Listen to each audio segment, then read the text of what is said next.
ಇವತ್ತು ಈ ಒಂದು 31ನೇ ರಾಷ್ಟ್ರೀಯ ಮಕ್ಕಳ ವಿಜ್ಞಾನ ಸಮಾವೇಶ 4 ವಿಭಾಗಗಳಲ್ಲಿ ಕಾರ್ಯಕ್ರಮ ಆಗುತ್ತೆ. 4 ವಿಭಾಗಗಳಿಗೆ ತಮ್ಮ ಅಮೂಲ್ಯವಾದ ವೇಳೆಯನ್ನು ಕೊಟ್ಟು ಜಡ್ಜ್ಮೆಂಟ್ ಕೊಡಲು ಆಗಮಿಸಿರುವ ನಮ್ಮ 12 ಜನ university degree college professors judges ಆಗಿ ಆಗಮಿಸಿದ್ದಾರೆ.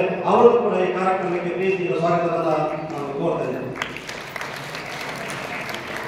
ಬೇರೆ ಬೇರೆ ಜಿಲ್ಲೆಯಿಂದ ಕರ್ನಾಟಕ ರಾಜ್ಯದ 30 ಕಂದಾಯ ಜಿಲ್ಲೆಗಳಿಂದ ಈ ಕಾರ್ಯಕ್ರಮ ಸಂಘಟಿಸಿ ಸ್ಪರ್ಧೆ ಮಾಡಿ 10 ಬಾಲ ವಿಜ್ಞಾನಿಗಳನ್ನು ರಾಜ್ಯ ಮಟ್ಟಕ್ಕೆ ಈ ಸೇನೆಗೆ ಕರ್ಕೊಂಡು ಬಂದಿದ್ದಾರಲ್ಲ, ಜಿಲ್ಲಾ ಸಂಚಾಲಕರು, ಮಾರ್ಗದರ್ಶಿ ಶಿಕ್ಷಕರು, ಅವರನ್ನು ಕೂಡ ಈ ಕಾರ್ಯಕ್ರಮಕ್ಕೆ ನಾನು ಅತ್ಯಂತ ಪ್ರೀತಿಯ ಸ್ವಾಗತವನ್ನು ಕೋರ್ತೇನೆ. ಅತ್ಯಂತ ಮುಖ್ಯವಾಗಿ ಈ ಒಂದು ಕಾರ್ಯಕ್ರಮದ ನಿನ್ನೆ ನಾವು ಸುದ್ದಿಗೋಷ್ಠಿ ಮಾಡಿದ್ವಿ, ಇವತ್ತು ಈ ಕಾರ್ಯಕ್ರಮವನ್ನು ಮಾಡ್ತಿದ್ದೀವಿ. ನಮ್ಮೆಲ್ಲ ಈ ಒಂದು ವಿಜ್ಞಾನ ಸಮಾವೇಶದ ಒಂದು ಸುದ್ದಿ ಪ್ರಚಾರ ಆಗಲಿಕ್ಕೆ ಕಾರಣೀಭೂತರಾಗಿರ್ತಕ್ಕಂಥ ನಮ್ಮೆಲ್ಲ ಪತ್ರಿಕಾ ಮಾಧ್ಯಮದ ಮಿತ್ರರನ್ನು ಕೂಡ ಈ ಒಂದು ಕಾರ್ಯಕ್ರಮಕ್ಕೆ ನಿಮ್ಮೆಲ್ಲರ ಪರವಾಗಿ ಪ್ರೀತಿಯಿಂದ ಸ್ವಾಗತವನ್ನು ಕೋರ್ತೇನೆ. ಈ ಸಂಸ್ಥೆಯ ಮುಖ್ಯೋಪಾಧ್ಯಾಯರು, ಪ್ರಾಚಾರ್ಯರು, ವಿವಿಧ ಸಮಿತಿಯ ಸದಸ್ಯರು ನಿನ್ನೆ ಅಂತಲ್ಲ ಒಂದು ವಾರದಿಂದ ಸಭೆಗಳನ್ನು ಮಾಡಿ ಈ ಒಂದು ರಾಜ್ಯ ಮಟ್ಟದ ಸಮಾವೇಶ ಆಗಲಿಕ್ಕೆ ಏನು ತಯಾರು ಮಾಡಿಕೊಂಡು ಬೆಳಗ್ಗೆ 4:30ರಿಂದ ತಮ್ಮನ್ನು ಕರೆದುಕೊಂಡು ಹೋಗಲಿಕ್ಕೆ ವಸತಿ, ಬೆಳಗಿನ ಉಪಹಾರ ವ್ಯವಸ್ಥೆ, ಇವತ್ತು ಸಿದ್ಧತೆಗಳನ್ನು ಮಾಡಿರ್ತಕ್ಕಂಥ ವಿವಿಧ ಸಮಿತಿಗಳ ಪದಾಧಿಕಾರಿಗಳನ್ನು, ಸದಸ್ಯರಿಗೆ ನಾನು ಈ ಒಂದು ಕಾರ್ಯಕ್ರಮಕ್ಕೆ ನಾನು ಸ್ವಾಗತವನ್ನು ಕೋರ್ತೇನೆ. ಈ ಒಂದು ಕಾರ್ಯಕ್ರಮಕ್ಕೆ ಇದು ಪ್ರತ್ಯಕ್ಷ ಅಪ್ರತ್ಯಕ್ಷವಾಗಿ ಕಾರ್ಯಕ್ರಮಕ್ಕೆ ಒಂದು ಸಹಕಾರ ಇರತಕ್ಕಂಥ ಮತ್ತೆ ತಾವು ಬಾಲ ವಿಜ್ಞಾನಿಗಳು ತಾವೇನು ಬಂದಿದ್ದೀರಿ ದೂರದಿಂದ, ನಿಮ್ಮೆಲ್ಲರ ಅತ್ಯಂತ ಪ್ರಮುಖ ದೇವೇನೇ ಈಗ ಎಲ್ಲ ಬಾಲ ವಿಜ್ಞಾನಿಗಳು ಇಲ್ಲಿ ಬಂದಿದ್ದೀರಿ. ನಿಮ್ಮನ್ನು ಕೂಡ ಹಿರಿಯರ ಮೂಲಕ ನಮ್ಮನ್ನು ಈ ಒಂದು ಸೇಡಂ ನಗರಕ್ಕೆ, ಸೇಡಂ ಪಟ್ಟಣಕ್ಕೆ ಸ್ವಾಗತವನ್ನು ನಾನು ಕೋರ್ತೇನೆ. ವೇದಿಕೆ ಮೇಲೆ ಗಣ್ಯರೇ, ಬಾಲ ವಿಜ್ಞಾನಿಗಳೇ, ಪ್ರಮುಖರೇ, ಇದು 31ನೇ ರಾಷ್ಟ್ರೀಯ ಮಕ್ಕಳ ವಿಜ್ಞಾನ ಸಮಾವೇಶ ಇವತ್ತು ಸೇಡಂನಲ್ಲಿ ಜರುಗ್ತಾ ಇದೆ. ಈಗಾಗಲೇ ಈ ತರದ 30 ಮಕ್ಕಳ ವಿಜ್ಞಾನ ಸಮಾವೇಶವನ್ನು ನಾವು ಮಾಡಿ ಮುಗಿಸಿದ್ದೇವೆ. ಇದು 31ನೇ ಸಮ್ಮೇಳನ. ಏನಿದು ರಾಷ್ಟ್ರೀಯ ಮಕ್ಕಳ ವಿಜ್ಞಾನ ಸಮಾವೇಶ? ಇದು ಭಾರತ ಸರ್ಕಾರದ ಒಂದು ಸಮ್ಮೇಳನ, ಒಂದು ದೊಡ್ಡ ಕಾರ್ಯಕ್ರಮ. ಇದು 3 ಹಂತದಲ್ಲಿ ಪ್ರೋಗ್ರಾಮ್ ಆಗುತ್ತೆ. ಫಸ್ಟ್ ಜಿಲ್ಲಾ ಹಂತದಲ್ಲಿ ತಾವು ಸ್ಪರ್ಧೆ ಮಾಡಿ ನಿಮ್ಮ ಪ್ರತಿಭೆಯನ್ನು ತೋರಿಸಿ ಜಿಲ್ಲೆಯಿಂದ 10 ಮಕ್ಕಳು ಇಲ್ಲಿಗೆ ನೀವು ಬಂದಿದ್ದೀರಿ, ರಾಜ್ಯದಲ್ಲಿ ಸ್ಪರ್ಧೆ ಮಾಡ್ತಾ ಇದ್ದೀರಿ. ನಗರ ಹಿರಿಯ, ನಗರ ಕಿರಿಯ, ಗ್ರಾಮೀಣ ಹಿರಿಯ, ಗ್ರಾಮೀಣ ಕಿರಿಯ, ಈ ತರದ 10ರಿಂದ 17 ವಯಸ್ಸಿನ ವಯೋಮಾನದ ವಿದ್ಯಾರ್ಥಿಗಳು ನಿಮ್ಮ ಜಿಲ್ಲೆಯಲ್ಲಿ ಸ್ಪರ್ಧೆ ಮಾಡಿ ಭಾಗವಹಿಸಿ ರಾಜ್ಯ ಮಟ್ಟಕ್ಕೆ ಇವತ್ತು ಬಂದಿರತಕ್ಕಂಥ ಈ ರಾಜ್ಯ ಮಟ್ಟದ ಸಮಾವೇಶ. ಇಲ್ಲಿ 4 ವಿಭಾಗಗಳಲ್ಲಿ ಈ ಒಂದು ಸ್ಪರ್ಧೆ ಆಗುತ್ತೆ. ಜಿಲ್ಲೆಯಿಂದ 10 ಬಾಲ ವಿಜ್ಞಾನಿಗಳು, ರಾಜ್ಯ ಮಟ್ಟಕ್ಕೆ ಇವತ್ತು 300 ಜನ ಬಾಲ ವಿಜ್ಞಾನಿಗಳು ತಾವು ಬಂದಿರ್ತಾರೆ. ಇಲ್ಲಿ ಈ ಸ್ಪರ್ಧೆ ಇವತ್ತು ನಾಳೆ ತಾವು ಸ್ಪರ್ಧೆ ತಮ್ಮ ಪ್ರೆಸೆಂಟೇಷನ್ ಚಿಕ್ಕದಾದ ಸಂಶೋಧನೆಯನ್ನ ಏನು ತಾವು ಕೈಗೊಂಡು ತಮ್ಮ ಮಾರ್ಗದರ್ಶಿಕ್ಷಣ ಮೂಲಕ ಕೈಗೊಂಡು ಇಲ್ಲಿ ಬಂದಿದ್ದೀರಿ. ಇಲ್ಲಿ 300 ಯೋಜನೆಗಳನ್ನು ಮಂಡನೆ ಮಾಡಿ ಅದರಲ್ಲಿ ನಮ್ಮ ಜಡ್ಜಸ್ 30 ಬೆಸ್ಟ್ ಪ್ರಾಜೆಕ್ಟ್ಸ್, 30 ಬೆಸ್ಟ್ ವೈಜ್ಞಾನಿಕ ಯೋಜನೆಗಳನ್ನು ಆಯ್ಕೆ ಮಾಡಿ ರಾಷ್ಟ್ರ ಮಟ್ಟಕ್ಕೆ ಕಳಿಸ್ತಕ್ಕಂಥ ಈ ಒಂದು ಕಾರ್ಯಕ್ರಮ ರಾಜ್ಯ ಮಟ್ಟದ ಮಕ್ಕಳ ವಿಜ್ಞಾನ ಸಮಾವೇಶ. ಪ್ರತಿ ವರ್ಷ ದೇಶದ ಒಂದು ರಾಜ್ಯದಲ್ಲಿ ಈ ಕಾರ್ಯಕ್ರಮ ಸಂಘಟನೆ ಆಗ್ತಾ ಇದೆ. ಕೊನೆಯ ಸಲ 30ನೇ ರಾಷ್ಟ್ರೀಯ ಮಕ್ಕಳ ವಿಜ್ಞಾನ ಸಮಾವೇಶ ಗುಜರಾತ್ ರಾಜ್ಯದ ಅಹಮದಾಬಾದ್ ನಗರದಲ್ಲಿ ಅದು ಜರುಗಿತ್ತು. ಈ ಸಲದ ಒಂದು ರಾಷ್ಟ್ರ ಮಟ್ಟದ ಸಮಾವೇಶ ಇನ್ನೂ ಕೂಡ ಕಾಲ ನಿಗದಿ ಆಗಿಲ್ಲ. ನಂತರದಲ್ಲಿ ಈ ರಾಜ್ಯ ಮಟ್ಟದ ಕಾರ್ಯಕ್ರಮ ಆದಮೇಲೆ ಅದು ಏಪ್ರಿಲ್ ತಿಂಗಳಲ್ಲಿ ಆಗಬಹುದು ಅಂತಕ್ಕಂಥ ನಮಗೆ ಸೂಚನೆ ಡೆಲ್ಲಿಯಿಂದ ಬಂದಿದೆ. ಆದ್ದರಿಂದ ತಾವೆಲ್ಲರೂ ಕೂಡ ಇವತ್ತು ಸ್ಪರ್ಧೆ ಮಾಡಿ ರಾಷ್ಟ್ರ ಮಟ್ಟಕ್ಕೆ ಹೋಗುವವರಿದೆ. ಸೊ ಈ ತರದ ಕರ್ನಾಟಕ ರಾಜ್ಯ ವಿಜ್ಞಾನ ಪರಿಷತ್ತು 31ನೇ ಸಮಾವೇಶವನ್ನು ಯಶಸ್ವಿಯಾಗಿ ಸಂಘಟನೆ ಮಾಡಿಕೊಂಡು ಬರ್ತಕ್ಕಂಥದ್ದು ನಿಮ್ಮೆಲ್ಲರ ಸಂತೋಷದ ವಿಷಯ. ಹಾಗಾಗಿ ಇದರಲ್ಲಿ ಕೂಡ ಮತ್ತೊಮ್ಮೆ ನಾನು ಪ್ರಾಸ್ತಾವಿಕ ಮಾತುಗಳನ್ನ ಆಡ್ತಾ ಮತ್ತೊಮ್ಮೆ ತಮ್ಮೆಲ್ಲರನ್ನ ಸ್ವಾಗತ ಕೋರಿ ನನ್ನ ಸ್ವಾಗತ ಮಾತಿಗೆ ವಿರಾಮ ಹೇಳ್ತೇನೆ. ಜೈ ವಿಜ್ಞಾನ. ನಮಸ್ಕಾರ. ಈಗ ಕಾರ್ಯಕ್ರಮದ ಪ್ರಮುಖ ಘಟ್ಟ ಕಾರ್ಯಕ್ರಮದ ಉದ್ಘಾಟನೆ. ವಿಜ್ಞಾನದ ದೀಪ ಹಚ್ಚೋಣ ಬನ್ನಿ, ಮೌಢ್ಯತೆಯನ್ನು ಕಳೆಯೋಣ ಬನ್ನಿ ಎನ್ನುವ ರಾಷ್ಟ್ರಕವಿ ಕುವೆಂಪುರವರ ಮಾತಿನಂತೆ ಇಸ್ರೋ ಸಂಸ್ಥೆಯ ವಿಜ್ಞಾನಿ ಡಾಕ್ಟರ್ BHM ದಾರುಕೇಶ್, ಸಾಗರ ವಿಜ್ಞಾನಿ ಪ್ರೊಫೆಸರ್ VN ನಾಯಕ್, ವಿಜ್ಞಾನಿ ಡಾಕ್ಟರ್ ಬಾನಪ್ಪ ಉಂಗೂರ್ ಸರ್ ಅವರು ಕಾರ್ಯಕ್ರಮವನ್ನ ಉದ್ಘಾಟನೆ ಮಾಡಬೇಕು. ಎಲ್ಲ ಗೌರವಾನ್ವಿತ ಅತಿಥಿಗಳು ಉದ್ಘಾಟನಾ ಕಾರ್ಯಕ್ರಮಕ್ಕೆ ಸಹಕರಿಸಬೇಕಾಗಿ ವಿನಮ್ರವಾಗಿ ವಿನಂತಿ ಮಾಡಿಕೊಳ್ಳುತ್ತೇವೆ.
ನರ್ಮದಾ ದೇವಿ ಮಹಿಳಾ ಪದವಿ ಕಾಲೇಜಿನ ಪ್ರಾಧ್ಯಾಪಕರು ಇವರಿಗೆ.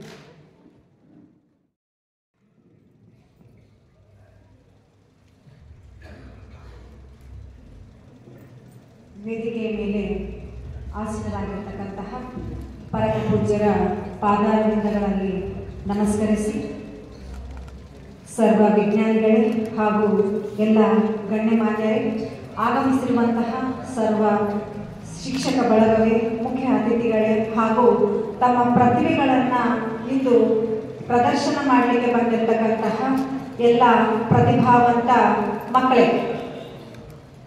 ಈಗ ನಾನು ಮಾತು ಹೇಳಲಿಕ್ಕೆ ಇಷ್ಟಪಡ್ತೇನೆ. ಎಲ್ಲ ಮಕ್ಕಳು ಒಂದಿಷ್ಟು ಗಮನ ಈ ಕಡೆ ಕೊಡಬೇಕು. ನಾವು 31ನೇ ಒಂದು ವಿಜ್ಞಾನ ಮೇಳಕ್ಕೆ ಹೋಗ್ತಾ ಇದ್ದೀವಿ. ಸೇಡಂ ಅನ್ನುವಂತಹ ಹೆಸರು ಕೇಳ್ತಾ ಇದ್ದೀವಿ.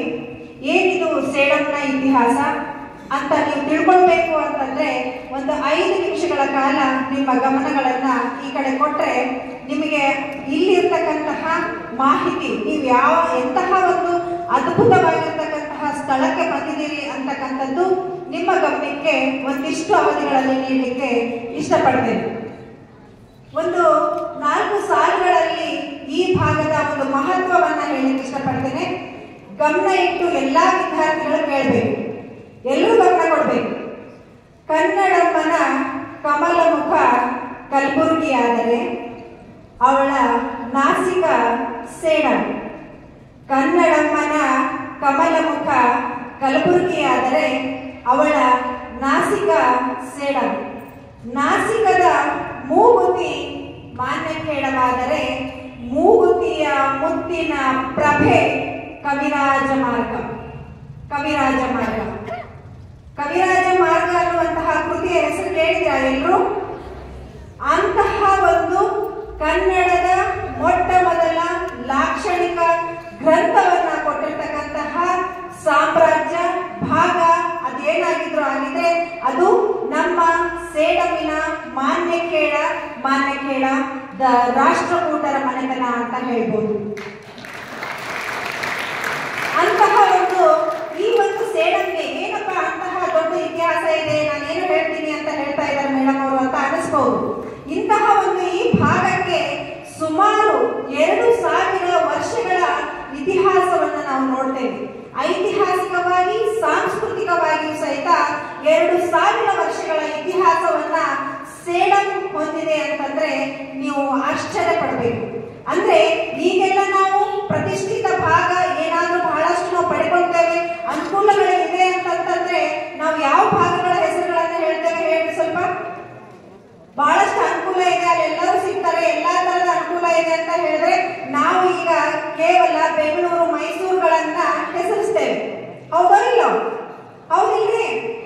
ಆದ್ರೆ ಕರ್ನಾಟಕದ ಹಿಂದಿನ ದಿನಮಾನಗಳಲ್ಲಿ ಚರಿತ್ರೆಗಳನ್ನ ಇತಿಹಾಸವನ್ನ ನಾವು ಕೆದಕಿ ನೋಡಿದಾಗ ಅದು ಕರ್ನಾಟಕದಲ್ಲಿ ಯಾವುದಾದ್ರೂ ಪ್ರತಿಷ್ಠಿತವಾದಂತಹ ಭಾಗ ಇತ್ತು ಅಂದ್ರೆ ಅದು ಕೇವಲ ಉತ್ತರ ಕರ್ನಾಟಕ, ಕಲಬುರಗಿ, ಬೀದರ್ ಅಂತ ಹೇಳುವಂತಹ ಸಮಯ ಇತ್ತು ಅಂತ ಹೇಳ್ಬೋದು.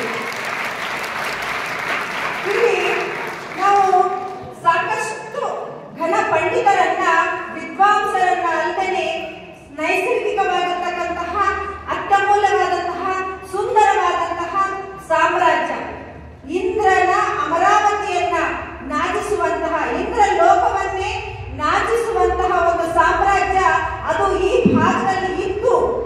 ಅದಲ್ಲದೆ ಪ್ರಪಂಚದ ಪ್ರಮುಖ 4 ಸಾಮ್ರಾಜ್ಯಗಳಲ್ಲಿ ಮಾನ್ಯ ಕೇಳದ ರಾಷ್ಟ್ರಕೂಟ ಸಾಮ್ರಾಜ್ಯವು ಒಂದು ಅಂತಹ ಅದ್ಭುತ ಸಾಮ್ರಾಜ್ಯ ಆಳಿ ಹೋಗಿರ್ತಕ್ಕಂತಹ ನೆಲದಲ್ಲಿ ಇವತ್ತು ನೀವೆಲ್ಲರೂ ಕೂತ್ಕೊಂಡಿದ್ದೀರ ಅಂತಂದ್ರೆ ನಾವೆಲ್ಲರೂ ಗರ್ವ ಪಡಬೇಕಾದಂತಹ ಅಂಶ ಅಂತ ಹೇಳಿದ್ರೆ ತಪ್ಪಿಲ್ಲ.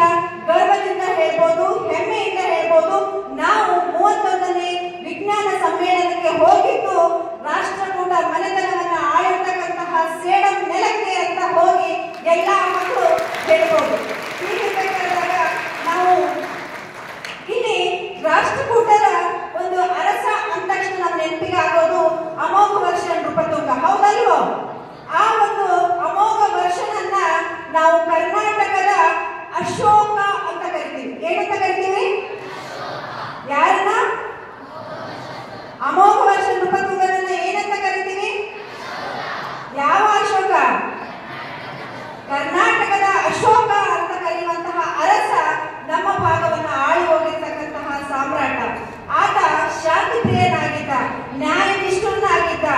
ಅಲ್ಲದೆ ನ್ಯಾಯನಿಷ್ಠನಿಗೆ ಒಂದು ಉದಾಹರಣೆ ಕೊಡಬೇಕು ಅಂತಂದ್ರೆ ಅವನ ಮಗ 2ನೇ ಕೃಷ್ಣ ತಪ್ಪು ಮಾಡಿದಾಗ ಅವನನ್ನ ನ್ಯಾಯಾಲಯದಲ್ಲಿ ವಿಚಾರಣೆ ಮಾಡಿದಾಗ ಯಾವುದು ಹಿಂದೂ ಮುಂದೂ ನೋಡದೇ ಇರ್ತೇನೆ, ನನ್ನ ಮಗ ಅಂತಕ್ಕಂತಹ ಒಂದು ಕ್ಷಣ ವಿಚಾರ ಮಾಡದೇನೆ ಸಹ ಮಗನನ್ನೇ ಮರಣದಂಡನೆಗೂ ಸಹಿತ ವಿಧಿಸಿರುವಂತಹ, ನ್ಯಾಯಕ್ಕೆ ಅಷ್ಟೊಂದು ಸ್ಥಾನಮಾನವನ್ನು ನೀಡಿರುವಂತಹ ಸಾಮ್ರಾಜ್ಯದ ನೆಲದಲ್ಲಿ, ಪಾವನ ಕ್ಷೇತ್ರದಲ್ಲಿ ನಾವೆಲ್ಲರೂ ಕೂತಿದ್ದೀವಿ.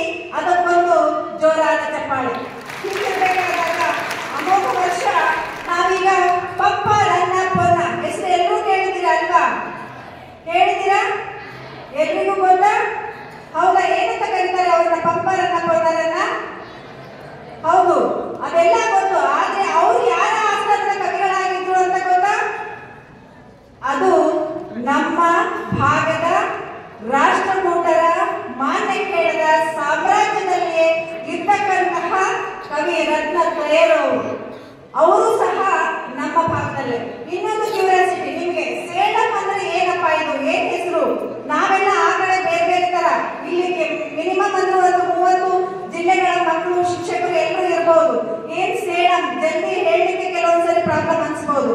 ಇಲ್ಲಿ ಸೇಡಂ ಅನ್ನುವಂತಹ ಹೆಸರು ಹೇಗೆ ಬಂತು ಅಂತ ಅನ್ನೋದಕ್ಕೆ ನಾವು ಮಹಾಭಾರತದ ಕಾಲಕ್ಕೂ ಸಹಿತ ಹೋಗ್ತೇವೆ. ಸೇಡಂ ಮಹಾಭಾರತದ ಕಾಲಕ್ಕೂ ಸಹಿತ ಸಂಬಂಧವನ್ನು ಹೊಂದಿದೆ ಅಂತಂದ್ರೆ ಲೆಕ್ಕ ಹಾಕಿ. ಭೀಮಸೇನನ ಉಪಪತ್ನಿಯಾದಂತಹ ರಾಕ್ಷಸಿ ಒಬ್ಬಳು, ಭೀಮಸೇನನ ಹೆಂಡತಿ. ಯಾರಿಗೆ ಅದು ಗೊತ್ತಾ? ಯಾರಿಗಾದ್ರು? ಎಸ್, ಹಿಡಂಬಿ. ಅವಳು ಈ ಭಾಗವನ್ನ ಆಳುವ ಕಾರಣಕ್ಕಾಗಿ ಈ ಭಾಗವನ್ನ ಹಿಡಂಬಿ ಹೋಗಿ ಅದು ಮುಂದೆ ಜನರ ಬಾಯಲ್ಲಿ ಏನಾಗಿದೆ ಅಂತಂದ್ರೆ ಸೇಡಂ ಆಗಿದೆ.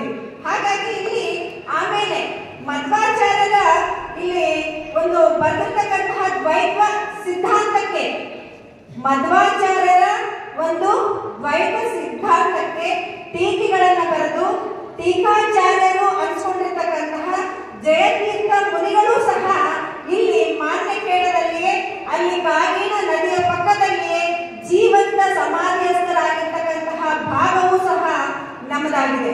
ಕಾಗಿನ ನದಿ, ಇಲ್ಲಿ ಯಾವುದೇ ಒಂದು ಸಂಸ್ಕೃತಿಯನ್ನು ಬಿಂಬಿಸಬೇಕು ಅಂದ್ರೆ ಅಲ್ಲಿರ್ತಕ್ಕಂತಹ ನದಿಗಳು ಬಹಳ ಪ್ರಮುಖವಾದ ಪಾತ್ರಗಳನ್ನು ವಹಿಸ್ತವೆ. ನದಿಗಳು ಅಂತ ಕರಿತೇವೆ ಎಲ್ಲರೂ. ಹೌದಲ್ಲಿ ಜಾಸ್ತಿ ಎಲ್ಲರೂ ಬಳಸೋದು ನಾವು ನದಿ ಅಂತಾನೆ ಕರಿತೀವಿ ಎಲ್ಲದಕ್ಕೂ. ಆದ್ರೆ ನಮ್ಮ ಮಾನ್ಯ ಕೇಳದಲ್ಲಿ ಹರಿಯುವ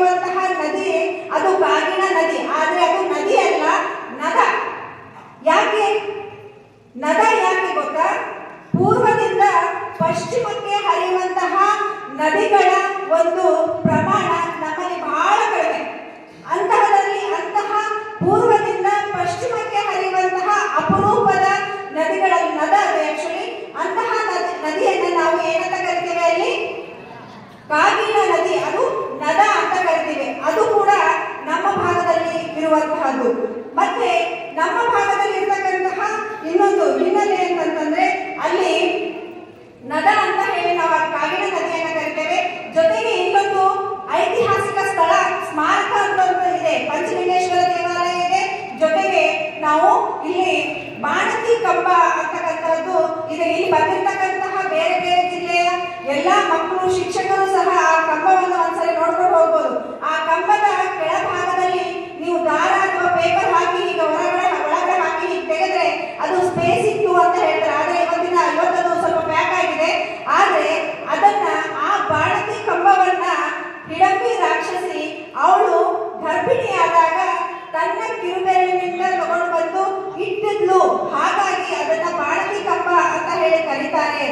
ಈಗಲೂ ಸಹಿತ ಇಲ್ಲಿ ಬಾಣತಿಯರು ಹೋಗಿ ಅಲ್ಲಿ ಹೋಗಿ ಪ್ರದಕ್ಷಿಣೆ ಹಾಕಿದ್ರೆ ನಮ್ಗೆ ಆರೋಗ್ಯಯುತವಾಗಿ ಇರ್ಲಿಕ್ಕೆ ಸಾಧ್ಯ ಆಗುವಂತಹ ನಂಬಿಕೆ ಇದೆ. ಅದು 40 ಅಡಿ ಎತ್ತರದ ಮತ್ತು 5 ಟನ್ಗಳಷ್ಟು ವಜ್ಜಿ ಇರ್ತಕ್ಕಂತಹ ಆ ಕಂಬ, ಆ ಒಂದು ಶಿಲೆ ಅಂತಕ್ಕಂಥದ್ದು ಬಹಳ ಅದ್ಭುತವಾಗಿರ್ತಕ್ಕಂಥದ್ದು ಅಂತಾನೆ ಹೇಳ್ಬೋದು. ಹೀಗಿರ್ಬೇಕಾದಾಗ ಇಲ್ಲಿ ನಾವು ರಾಣಿಯರ ಸೇಡಂ ಭಾಗದಲ್ಲಿ ಮಾನ್ಯಖೇಡ ಅನ್ನುವಂಥದ್ದು ರಾಷ್ಟ್ರಕೂಟರ ರಾಜಧಾನಿ. ಆ ರಾಜಧಾನಿಯಲ್ಲಿರ್ತಕ್ಕಂತಹ ರಾಣಿಯರ ಅಂತಃಪುರಗಳು ನಮ್ಮ ಸೇಡಂನಲ್ಲಿ ಇದ್ದು, ಜೊತೆಗೆ ಪ್ರಮುಖವಾಗಿರ್ತಕ್ಕಂತಹ ಪ್ರಧಾನ ಕಚೇರಿಗಳು ಸಹ ಇಲ್ಲೇ ಇದ್ದು ಅಂತಕ್ಕಂಥದ್ದು ನಮಗೆ ತಿಳಿದು ಬರುತ್ತೆ. ಜೊತೆಗೆ ಮುತ್ತು ರತ್ನಗಳನ್ನ ಮಾರಾಟ ಮಾಡಿರ್ತಕ್ಕಂತಹ ಸಾಮ್ರಾಜ್ಯ ಯಾವುದು ಅಂತ ಕೇಳಿದ್ರೆ ಏನ್ ಹೇಳ್ತೀವಿ? ಮುತ್ತು ರತ್ನಗಳನ್ನ ಮಾರಾಟ ಮಾಡಿರ್ತಕ್ಕಂತಹ ಮಾರುಕಟ್ಟೆಯನ್ನ ಹೊಂದಿರತಕ್ಕಂತಹ ಸಾಮ್ರಾಜ್ಯ ಅಂದ್ರೆ ಯಾವ್ದನ್ನ ಹೇಳ್ತೀವಿ? ವಿಜಯನಗರ ಅಂತಾನೆ ನಮ್ಮ ಹೆಸರಿಗೆ ಬರುತ್ತೆ ಪ್ರಮುಖವಾಗಿ. ಆದ್ರೆ ನಮ್ಮ ಸೇಡಂನಿಂದ ಕೇವಲ 12 ಕಿಲೋಮೀಟರ್ ದೂರದಲ್ಲಿರ್ತಕ್ಕಂತಹ ಒಂದು ಆಳ್ಕಿ ಗ್ರಾಮ ಇದೆ. ಅಲ್ಲಿಯೂ ಸಹ ಮುತ್ತು ರತ್ನಗಳನ್ನ ಮಾರಾಟ ಮಾಡ್ತಾ ಇದ್ರು. ಅಂತಹ ವೈಭವದ ನಾಡು ಈ ಮಾನ್ಯಖೇಡದ ಬೀಡಾಗಿತ್ತು ಅನ್ನೋದಕ್ಕೆ ನಮಗೆ ಆಧಾರಗಳು ಸಿಗ್ತವೆ. ಜೊತೆಗೆ ಆ ಆಳ್ಕಿ ಗ್ರಾಮದಲ್ಲಿಯೇ ಸುಮಾರು 200 ಬಾವಿಗಳು ಇದ್ವು ಅಂತಂದ್ರೆ ಲೆಕ್ಕ ಹಾಕಿ. ನಮ್ಗೆ ಇವತ್ತು ಒಂದು ಬಾವಿ ಕೊಯ್ಲಿಕ್ಕೆ ಎಷ್ಟು ಕಷ್ಟ ಆಗುತ್ತೆ. ಆದ್ರೆ ಈ ಒಂದು ನಮ್ಮ ನೆಲದಲ್ಲಿ 200 ಬಾವಿಗಳು, ಅದು ಕೂಡ ಸುಂದರ ಆಕೃತಿಗಳನ್ನ ಪಡೆದಿರ್ತಕ್ಕಂತಹ ಬಾವಿಗಳಿದಾವೆ. ಎಷ್ಟು ಜನರ ಜೀವನಕ್ಕೆ ಆಧಾರ ಆಗಿದ್ವು. ಕೈ ತೋಟಗಳು, ಸುಂದರವಾದಂತಹ ಹೂವಿನ ತೋಟಗಳನ್ನ ಅವುಗಳಿಗೆ ಆಶ್ರಯ ಆಗಿತ್ತು ಅಂತಕ್ಕಂಥದ್ದು. ಜೊತೆಗೆ ಈಗ 35 ಬಾವಿಗಳ ಹೆಸರುಗಳನ್ನ ಸಹಿತ ಸಂಶೋಧನೆಗಳ ಮುಖಾಂತರ ಅದನ್ನ ಕಂಡುಹಿಡಿತಾ ಇದ್ದಾರೆ. ನೀವು ಸಹಿತ ಮುಂದಿನ ವಿದ್ಯಾರ್ಥಿಗಳು, ನೀವೆಲ್ಲ ಸಂಶೋಧಕರು. ಅಂತಹ ಸಂಶೋಧನೆಯ ಮುಖಾಂತರ ಹೊಸ ವಿಚಾರಗಳನ್ನ ನಾವು ಪಡೆಯಲಿಕ್ಕೆ ಸಾಧ್ಯ ಆಗುತ್ತೆ ಅಂತಕ್ಕಂಥದ್ದು ಅಂಶವನ್ನು ನಾವಿಲ್ಲಿ ಗಮನಿಸಬಹುದು. ಹಾಗೆಯೇ ನಾವು ಬಸವಣ್ಣನವರಿಗೆ ತಮ್ಮ ಚರ್ಮವನ್ನೇ ತೆಗೆದು ಪಾದುಕೆಗಳನ್ನ ಮಾಡಿಕೊಟ್ರು ಅಂತ ಹೇಳ್ತೀವಿ, ಹೌದಲ್ರಿ? ಭಕ್ತಿ ಭಂಡಾರಿ ಬಸವಣ್ಣನವರಿಗೆ ತಮ್ಮ ತೊಡೆಯ ಚರ್ಮವನ್ನ ತೆಗೆದು ಪಾದುಕೆಗಳನ್ನ ಮಾಡಿಕೊಟ್ಟಿರ್ತಕ್ಕಂತಹ ಹರಳೆಯ ದಂಪತಿಗಳು ಮಾಡಿರ್ತಕ್ಕಂತಹ ಪಾದುಕೆಗಳು ನಮ್ಮ ಸೇಡಂನಿಂದ ಕೇವಲ ಒಂದು 5-6 ಕಿಲೋಮೀಟರ್ ಅಂತರದಲ್ಲಿರ್ತಕ್ಕಂತಹ ಬಿಜ್ನಳ್ಳಿಯಲ್ಲಿ ನೀವು ಆ ಪಾದುಕೆಗಳನ್ನು ಸಹ ನೋಡ್ಲಿಕ್ಕೆ ಇವತ್ತಿಗೂ ಸಹಿತ ಮಕ್ಕಳೇ ನಿಮ್ಗೆ ಎಲ್ರಿಗೂ ಸಿಗುತ್ತೆ. ಹೊರಗಡೆಯಿಂದ ಬಂದಿರತಕ್ಕಂಥ ಎಲ್ಲಾ ಶಿಕ್ಷಕರಿಗೂ ವಿನಂತಿ, ಸಾಧ್ಯ ಆದ್ರೆ ಆ ಪಾದುಕೆಗಳನ್ನ ನೋಡಿ ಬರ್ರಿ. ಈ ಭಾಗದ ಮಹತ್ವವನ್ನ, ಇತಿಹಾಸವನ್ನ ನಿಮ್ ಜೊತೆ ತಗೊಂಡು ಹೋಗ್ರಿ ಅಂತಕ್ಕಂತಹ ಒಂದು ಕೋರಿಕೆ ನನ್ನದಾಗಿದೆ. ಜೊತೆಗೆ ಏನಪ್ಪಾ ಇಷ್ಟೆಲ್ಲ ಇದೆ, ಜೊತೆಗೆ ನೈಸರ್ಗಿಕವಾಗಿಯೂ ಸಹಿತ ಇಲ್ಲಿ ಕಲಾವತಿ ನದಿ ಸೇಡಂನಲ್ಲಿದ್ರೆ ಕಾಗಿನ ಮರಕೆಡದಲ್ಲಿದೆ. ಹಾಗೆ ಕೆಲವೊಬ್ರು ಬಸ್ಸಿಗೆ ಬಂದಿರ್ತಕ್ಕಂಥವ್ರು ನೋಡಿರ್ತೀರಿ, ತೊಗರಿಯ ಕಣಜ ನಾಡಿಗೆ ಸ್ವಾಗತ ಅಂತ ಹೇಳಿ. ಹಾಗೆಯೇ ಈ ಭಾಗವನ್ನ ತೊಗರಿಯ ಕಣಜ ಅಂತಲೂ ಸಹಿತ ಕರೀತಾರೆ. ಜೊತೆಗೆ ಇಡೀ ಭಾರತದಲ್ಲಿ ಇವತ್ತು ಮನೆ ಕಟ್ಟೋದು, ಬಿಲ್ಡಿಂಗ್ಗಳ ನಿರ್ಮಾಣ ಸಿಕ್ಕಾಪಟ್ಟೆ ಜೋರಿದೆ. ಆ ಒಂದು ಸಿಮೆಂಟ್ ಅನ್ನು ಒದಗಿಸುವ ಇಡೀ ಭಾರತದಲ್ಲೇ ಅತ್ಯಂತ ಹೆಚ್ಚು ಸಿಮೆಂಟ್ ಕಾರ್ಖಾನೆಗಳೇನಾದರೂ ಇದ್ರೆ ಅದು ಸೇಡಂನಲ್ಲಿ ಸಿಮೆಂಟ್ ಕಾರ್ಖಾನೆಗಳು ಹೆಚ್ಚಾಗಿದೆ, ಗಣಿಗಾರಿಕೆಗಳು ಸಹ ಹೆಚ್ಚಾಗಿದೆ. ಸಾಕಷ್ಟು ಅಂಶಗಳು ಇದು ನಮಗೆ ನೋಡ್ಲಿಕ್ಕೆ ಸಿಗುತ್ತೆ. ಇತಿಹಾಸ ಸಾಕಷ್ಟಿದೆ. ನಾವು ತಿಳ್ಕೊಂಡ್ರೆ ಇನ್ನೂ ಅದರ ಆಳಕ್ಕೆ ಹೋದ್ರೆ ಬಹಳ ಮಹತ್ವಪೂರ್ಣವಾದ ನಮ್ಮ ಗಮನಕ್ಕೆ ಬರುತ್ತೆ. ಮಾತಾ ಮಾಣಿಕೇಶ್ವರಿ ಸಹಿತ ನಮ್ಮ ಭಾಗದವರೇ, ಇಲ್ಲಿ ಸಾಕಷ್ಟು ಸಂತ ಯತಿಗಳು ಸಹಿತ ಆಗೋಗಿದ್ದಾರೆ. ಸಾಕಷ್ಟು ದೊಡ್ಡ ಮಹತ್ವದ ಅದ್ಭುತವಾಗಿರ್ತಕ್ಕಂತಹ ಸಾಮ್ರಾಜ್ಯ ನಮ್ದು. ಹಳೆಯದನ್ನ ಮರೆಯದೆ ಹೊಸದನ್ನ ಅಲಕ್ಷ್ಯ ಮಾಡ್ದೇನೆ ಎಲ್ಲವನ್ನ ಸ್ವೀಕರಿಸ್ತಾ ಇಂದಿಗೂ ಸಹ ಸೇಡಂ, ಇವತ್ತಿಗೂ ಸಹಿತ ಕಲಬುರಗಿಯಲ್ಲಿ ಸೇಡಂ ಒಂದು ಸಾಂಸ್ಕೃತಿಕ ನಗರ ಅಂತಾನೆ ಗುರುತಿಸಿಕೊಂಡಿದೆ. ಅಂತಹ ಒಂದು ಮುಕುಟಪ್ರಾಯವಾಗಿರ್ತಕ್ಕಂತಹ ಪಟ್ಟಣಕ್ಕೆ ಪುಟಾಣಿಗಳಾಗಿರ್ತಕ್ಕಂತಹ ನೀವೆಲ್ಲ ಒಂದು ಮಕ್ಕಳು ಆಗಮಿಸಿದ್ರಿ. ನಿಮ್ಮ ಈ ಒಂದು ಸ್ಪರ್ಧೆ ಆಯೋಜನೆ ಎಲ್ಲವೂ ಸರಿಯಾದ ರೀತಿಯಲ್ಲಿ ಆಗಲಿ ಅಂತ ಶುಭ ಕೋರ್ತಾ ನನಗೆ ಅವಕಾಶ ಕೊಟ್ಟಿರ್ತಕ್ಕಂಥ ಸರ್ವರಿಗೂ ವಂದಿಸಿ ನನ್ನ 4 ಮಾತುಗಳನ್ನು ಮುಗಿಸ್ತೇನೆ. ಧನ್ಯವಾದಗಳು. ಇಲ್ಲಿ ಎಷ್ಟು ಜನ ಸೇಡಂನವರಿದ್ದೀರಿ? ಓಕೆ, ಸರಿ. ಉಳಿದವರು ಯಾರು ಕೈ ಎತ್ತಿಲ್ಲ, ನಾವೆಲ್ಲ ಸೇಡಂನಿಂದ ಹೊರಗಡೆ ಬಂದವರು ಅಲ್ವಾ? ನಮ್ಮೆಲ್ಲರ ಪರವಾಗಿ ಇಂಥ ಒಂದು ಸುಂದರ ಪಟ್ಟಣದಲ್ಲಿ ಇಂಥ ಒಳ್ಳೆ ಕಾರ್ಯಕ್ರಮವನ್ನ ಆಯೋಜಿಸಿ ನೀವು ಅತಿಥಿಗಳನ್ನ ಬರಮಾಡಿಕೊಂಡದಕ್ಕೆ ತಮ್ಮೆಲ್ಲರಿಗೆ, ಸೇಡಂನ ಎಲ್ಲರಿಗೂ ಶರಣು ಧನ್ಯವಾದಗಳು. ಪರಮ ಪೂಜ್ಯ ಸದಾಶಿವ ಸ್ವಾಮೀಜಿಯವರೇ, ಗಿರೀಶ್ ಕಡ್ಲೇವಾಡ್ ಅವರೇ ಹಾಗೂ ಎಲ್ಲ ಗಣ್ಯರೇ, ಕರ್ನಾಟಕ ರಾಜ್ಯ ವಿಜ್ಞಾನ ಪರಿಷತ್ತಿನ ಹಲವು ಪದಾಧಿಕಾರಿಗಳೇ, ಶಿಕ್ಷಕರೇ, ಮುದ್ದು ಮಕ್ಕಳೇ, 31ನೆಯ ಮಕ್ಕಳ ಸಮಾವೇಶ ನಡೀತಾ ಇರೋದು ಅದರ ಹಿನ್ನೆಲೆ ಏನಿದೆ ಅಂದ್ರೆ, ಒಂದು ಬದಲಾದ ಜಗತ್ತಿನಲ್ಲಿ, ಬದಲಾದ ಭಾರತದಲ್ಲಿ ಅದು ಕಾರ್ಯಕ್ರಮ ನಡೀತಾ ಇದೆ. ಚಂದ್ರಯಾನ 3 ಆದ ಮೇಲೆ ಭಾರತದಲ್ಲಿ ವಿಜ್ಞಾನವನ್ನ ಸಂಭ್ರಮಿಸುವಂತ ಸ್ಥಿತಿಯಲ್ಲಿ ನಾವಿದ್ದೇವೆ. ಹೌದಾ? ವಿಜ್ಞಾನಿಗಳು ಕೂಡ ಸೆಲೆಬ್ರಿಟಿಗಳಾಗಿವೆ. ಇಡೀ ಜಗತ್ತು ಭಾರತವನ್ನ ನೋಡ್ತಕ್ಕಂಥ ರೀತಿನೇ ಬದಲಾಗಿದೆ. ನಾನು ಕರ್ನಾಟಕ ರಾಜ್ಯ ವಿಜ್ಞಾನ ಪರಿಷತ್ತು ವಿದ್ಯಾರ್ಥಿ ವಿಜ್ಞಾನಿ ಸಂವಾದ ನಡೆಸುವಾಗ ಸುಮಾರು 2006ರಿಂದ ಆ ಕಾರ್ಯಕ್ರಮದಲ್ಲಿ ಭಾಗವಹಿಸ್ತಾ ಇದ್ದೇನೆ. ಮೊದಲೆಲ್ಲ ಚಂದ್ರಯಾನಕ್ಕಿಂತ ಮೊದಲು ವಿದ್ಯಾರ್ಥಿಗಳು ಏನ್ ಕೇಳ್ತಾ ಇದ್ರಂದ್ರೆ, ಅಮೆರಿಕದವರು ಚಂದ್ರನ ಮೇಲೆ ಇರುತ್ತಂತೆ, ರಷ್ಯಾದವರು ಚಂದ್ರನಿಂದ ಸ್ಯಾಂಪಲ್ ತಂದಿದ್ದಾರೆ, ಚೈನಾದವರು ಸ್ಯಾಂಪಲ್ ತಂದಿದ್ದಾರೆ, ನಾವು ಹೋಗಬಹುದಾ ಅಂತ ಕೇಳ್ತಾ ಇದ್ದಾರೆ.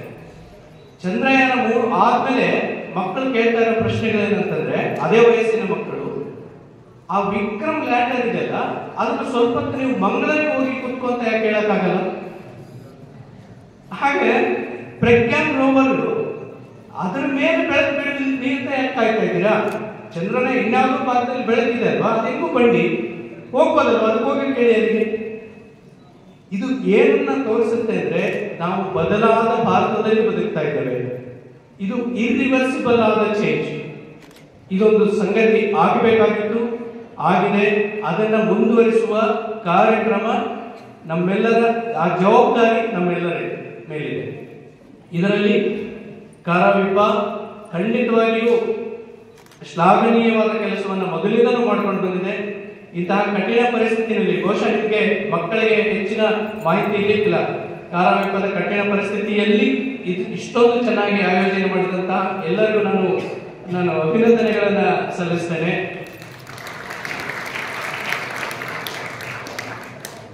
ಈ ಉದ್ಘಾಟನೆ ಭಾಷಣ ಮಾಡುವಂತ ಪ್ರಕ್ರಿಯೆ ಯೋಚನೆಯಲ್ಲಿ ಇರಲಿಲ್ಲ. ನಾನು ಮಧ್ಯಾಹ್ನ 2:15 ತಮ್ಮೊಂದಿಗೆ ಸಂವಾದದಲ್ಲಿ ಭಾಗವಹಿಸ್ತೇನೆ. ಬಹುಶಃ ಆ ಸಂವಾದದಲ್ಲಿ ನೀವು ಇಸ್ರೋ ಸೇರೋದು ಹೇಗೆ, ಗಗನಯಾನಿಗಳಾಗೋದಾದ್ರೆ ಹೇಗೆ, ಅಸ್ಟ್ರೋಫಿಸಿಕ್ಸ್ ಅನ್ನ ಕಲಿಯೋದಾದ್ರೆ ಹೇಗೆ, ವಿಜ್ಞಾನಿ ಯಾತಕ್ಕಾಗಬೇಕು, ವಿಜ್ಞಾನಿಯ ಲೈಫ್ ಹೇಗಿರುತ್ತೆ, ಇವೆಲ್ಲವನ್ನ ನಾವು ಚರ್ಚೆ ಮಾಡ್ತಾ ಹೋಗೋಣ. ಆಗ್ಬೋದಾ?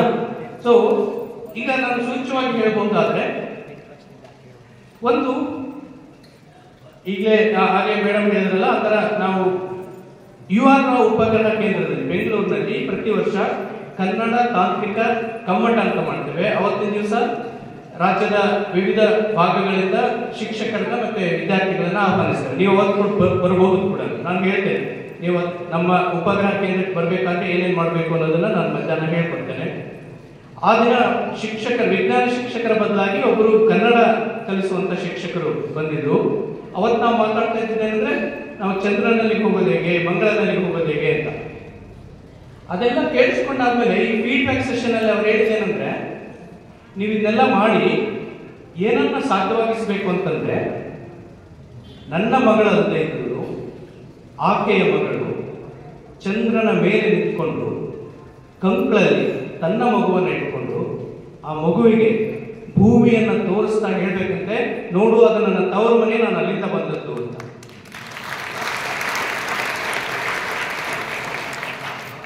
ಈ ಕೆಲಸ, ಈ ಕನಸು ಆಗ್ಬೇಕು. ಈ ಕನಸಿನಲ್ಲಿ ನಾವು ನೀವುಗಳು ಹೊರಗಿನ ಪ್ರೇಕ್ಷಕರಾಗಿರುವ ಅವಶ್ಯಕತೆ ಇಲ್ಲ, ನಾವು ಪ್ಲೇಯರ್ಸ್ ಆಗ್ಬೇಕು. ಈ ಕನಸನ್ನ ಸಾಧ್ಯ ಮಾಡಿಸುವವರು ನಾವು ಆಗ್ಬೇಕು. ಆ ಸಾಧ್ಯತೆ ಖಂಡಿತವಾಗಿಯೂ ಇದೆ. ಇದನ್ನ ನಾನು ಯಾವ ಕಾನ್ಫಿಡೆನ್ಸ್ ನಿಂದ ಹೇಳ್ತಾ ಇದ್ದೀನಿ ಅಂತಂದ್ರೆ, 98ರಲ್ಲಿ ನಾನು ಇಸ್ರೋ ಸೇರಿದಾಗ 80-90% ಇದ್ದದ್ದು ಗ್ರಾಮೀಣ ಪ್ರದೇಶದಿಂದ ಬಂದಂಥವರು, ಅವರವರ ಮಾತೃಭಾಷೆಯಲ್ಲಿ ಓದಿ ಬಂದಂಥವ್ರು. ಸೊ ಅದು ಅವ್ರಿಗೆಲ್ಲರಿಗೂ ಸಾಧ್ಯ ಆಗುತ್ತೆ ಅನ್ನೋದಾದ್ರೆ ನಮಗೂ ಸಾಧ್ಯ ಆಗಬೇಕು, ನಿಮಗೂ ಸಾಧ್ಯ ಆಗಬೇಕು. ಹೌದಾ? ಈ ಕನಸನ್ನ ನಿಜ ಮಾಡಬೇಕಾದ ಅವಶ್ಯಕತೆ ಇದೆ. ಹಾಗೆಯೇ ಭಾರತದಲ್ಲಿ ವಿಜ್ಞಾನಕ್ಕೆ ಅತ್ಯಂತ ದೊಡ್ಡದಾದ ಸ್ಥಾನ ಇನ್ನು ಮುಂದೆ ಖಂಡಿತವಾಗಿ ಸಿಗುತ್ತೆ. ಇಸ್ರೋದ ಯೋಜನೆಗಳಲ್ಲಿ ನೋಡಿದ್ರು ಕೂಡ ಗಗನಯಾನ ಕಾರ್ಯಕ್ರಮ ಇದೆ. ಭಾರತದ 2 ಅಥವಾ 3 ಜನರನ್ನ 400 ಕಿಲೋಮೀಟರ್ ಎತ್ತರಕ್ಕೆ ಕರ್ಕೊಂಡು ಹೋಗಿ 1, 2 ಅಥವಾ 3 ದಿನ ಅವ್ರನ್ನ ಇರಿಸಿ ಸುರಕ್ಷಿತವಾಗಿ ವಾಪಸ್ ಕಳಿಸಬೇಕು. ಚಂದ್ರಯಾನ 4ರಲ್ಲಿ ಚಂದ್ರನ ಸ್ಯಾಂಪಲ್ ತರಬೇಕು. ಬಹುಶಃ ಚಂದ್ರಯಾನ 5 ಅಥವಾ 6ರಲ್ಲಿ ನಿಮ್ಮಲ್ಲಿ ಒಬ್ಬ ಭಾರತೀಯ ಚಂದ್ರನ ಮೇಲೆ ಇಳಿಬೇಕು. ನಾವು ಶುಕ್ರಯಾನ ಮಾಡಬೇಕು. ಭಾರತದ ಬಾಹ್ಯಾಕಾಶ ನಿಲ್ದಾಣ ಸ್ಪೇಸ್ ನಲ್ಲಿ ಶುರು ಆಗಬೇಕು. ಇದೆಲ್ಲದೂ ಮುಂದೆ ಈಗಾಗಲೇ ಹಾಕೊಂಡಿರ್ತಕ್ಕಂಥ ಯೋಜನೆಗಳು. ಈ ಯೋಜನೆಗಳು ಏನನ್ನು ತೋರಿಸ್ತವೆ ಅಂತಂದ್ರೆ, ನಮಗಿರುವ ಅವಕಾಶಗಳನ್ನು ತೋರಿಸ್ತವೆ. ಆ ಅವಕಾಶಗಳನ್ನು ನಮ್ಮದಾಗಿಸ್ಕೋಬೇಕು. ನಾನು ಸ್ಪೇಸ್ ಟೆಕ್ನಾಲಜಿ ಬಗ್ಗೆ ಇಷ್ಟು ಹೇಳಿದಾಗ, ಉಳಿದಂತೆಯೂ ನಮಗೆ ಭಾರತೀಯ ವಿಜ್ಞಾನಿಗಳು ಕೊಟ್ಟಂತ ಕೊಡುಗೆ ಸಾಕಷ್ಟಿದೆ. ಹಾಗೆ ನೋಡಿದ್ರೆ ವ್ಯಾಕ್ಸಿನ್, ಕಳೆದ ವರ್ಷ ವ್ಯಾಕ್ಸಿನ್ ಮಾಡಿ ಇಡೀ ಜಗತ್ತಿನ 100 ದೇಶಗಳಿಗೆ ವ್ಯಾಕ್ಸಿನ್ ಅನ್ನು ಹಂಚಿದವರು ನಮ್ಮ ವಿಜ್ಞಾನಿಗಳು. ಕೈಗಾದ ಅಟಾಮಿಕ್ ಪ್ಲಾಂಟ್ 838 ದಿವಸ ಸತತವಾಗಿ ನಡೆದು ವರ್ಲ್ಡ್ ರೆಕಾರ್ಡ್ ಅನ್ನು ಸ್ಥಾಪನೆ ಮಾಡಿದಂತ ನಮ್ಮ ಭಾರತೀಯ ವಿಜ್ಞಾನಿಗಳ ಸಾಮರ್ಥ್ಯ. ಇವತ್ತು ನಮಗೆ ಕಾನ್ಫಿಡೆನ್ಸ್ ಏನ್ ಬಂದಿದೆ ಅಂದ್ರೆ, ಭಾರತದಲ್ಲಿ ಕೂಡ ನಾವು ವಿಜ್ಞಾನವನ್ನು ಮಾಡಲು ಸಾಧ್ಯ. ಇಡೀ ಜಗತ್ತಿನಲ್ಲಿ ಇರ್ತಕ್ಕಂಥ 810 ಕೋಟಿ ಜನರಿಗೆ ನಾವು ಕಾಂಟ್ರಿಬ್ಯೂಟ್ ಮಾಡೋದಕ್ಕೆ ಸಾಧ್ಯ. ಈ ಸಾಧ್ಯತೆಯಲ್ಲಿ ನಮ್ಮನ್ನು ನಾವು ತೊಡಗಿಸ್ಕೋಬೇಕು. ಅದು ಹೇಗೆ? ಇದನ್ನ ನಾವು ಮಧ್ಯಾಹ್ನ 2:30ಯಿಂದ ಚರ್ಚೆ ಮಾಡೋಣ. ಅಲ್ಲಿಯವರೆಗೆ ನಿಮ್ಮ ಎಲ್ಲ ಕಾರ್ಯಕ್ರಮಗಳು ಯಶಸ್ವಿಯಾಗಲಿ. ನಾವು ನಮ್ಮ ರಾಜ್ಯದ ಪ್ರತಿನಿಧಿಗಳಾಗಿ ಹೋಗ್ತಕ್ಕಂಥವರು ರಾಷ್ಟ್ರ ಮಟ್ಟದಲ್ಲಿಯೂ ಬಹುಮಾನಗಳನ್ನ ತಗೊಂಡು ಬನ್ನಿ.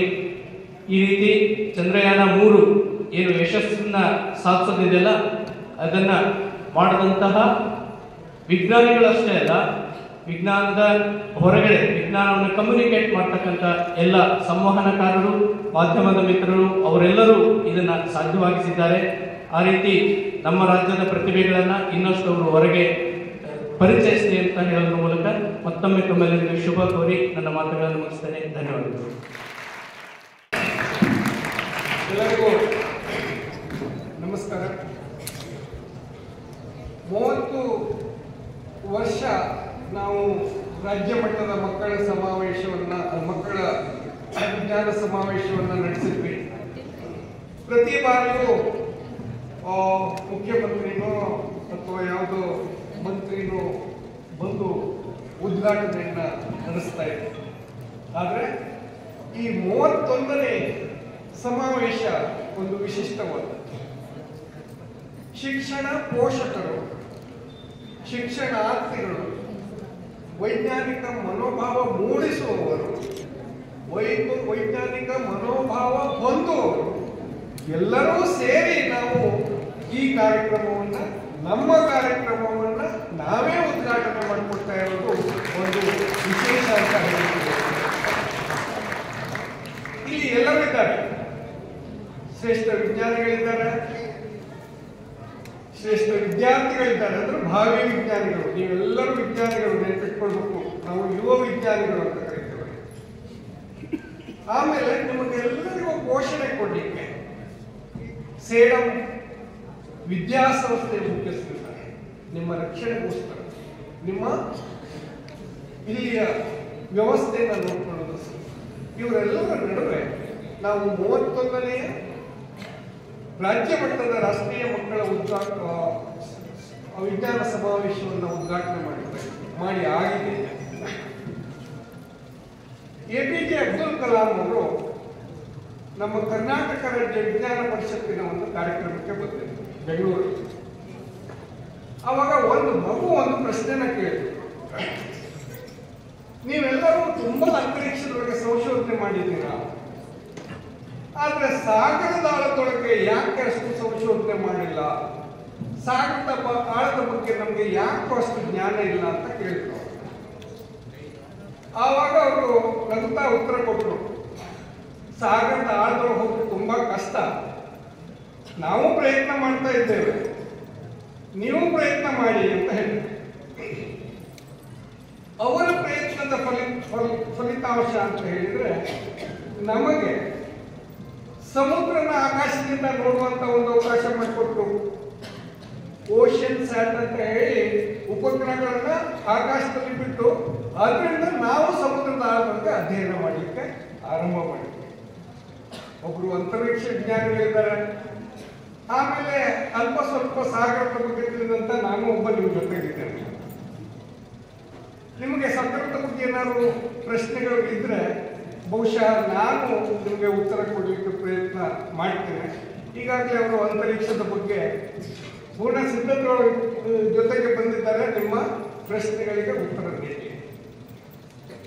ಈ ಅಂತರಿಕ್ಷ ಮತ್ತು ಸಾಗರದ ನಡುವಿನ ಸಂಬಂಧ ಏನಿದೆಯಲ್ಲ ಅದು ಬಹಳ ವಿಶಿಷ್ಟ.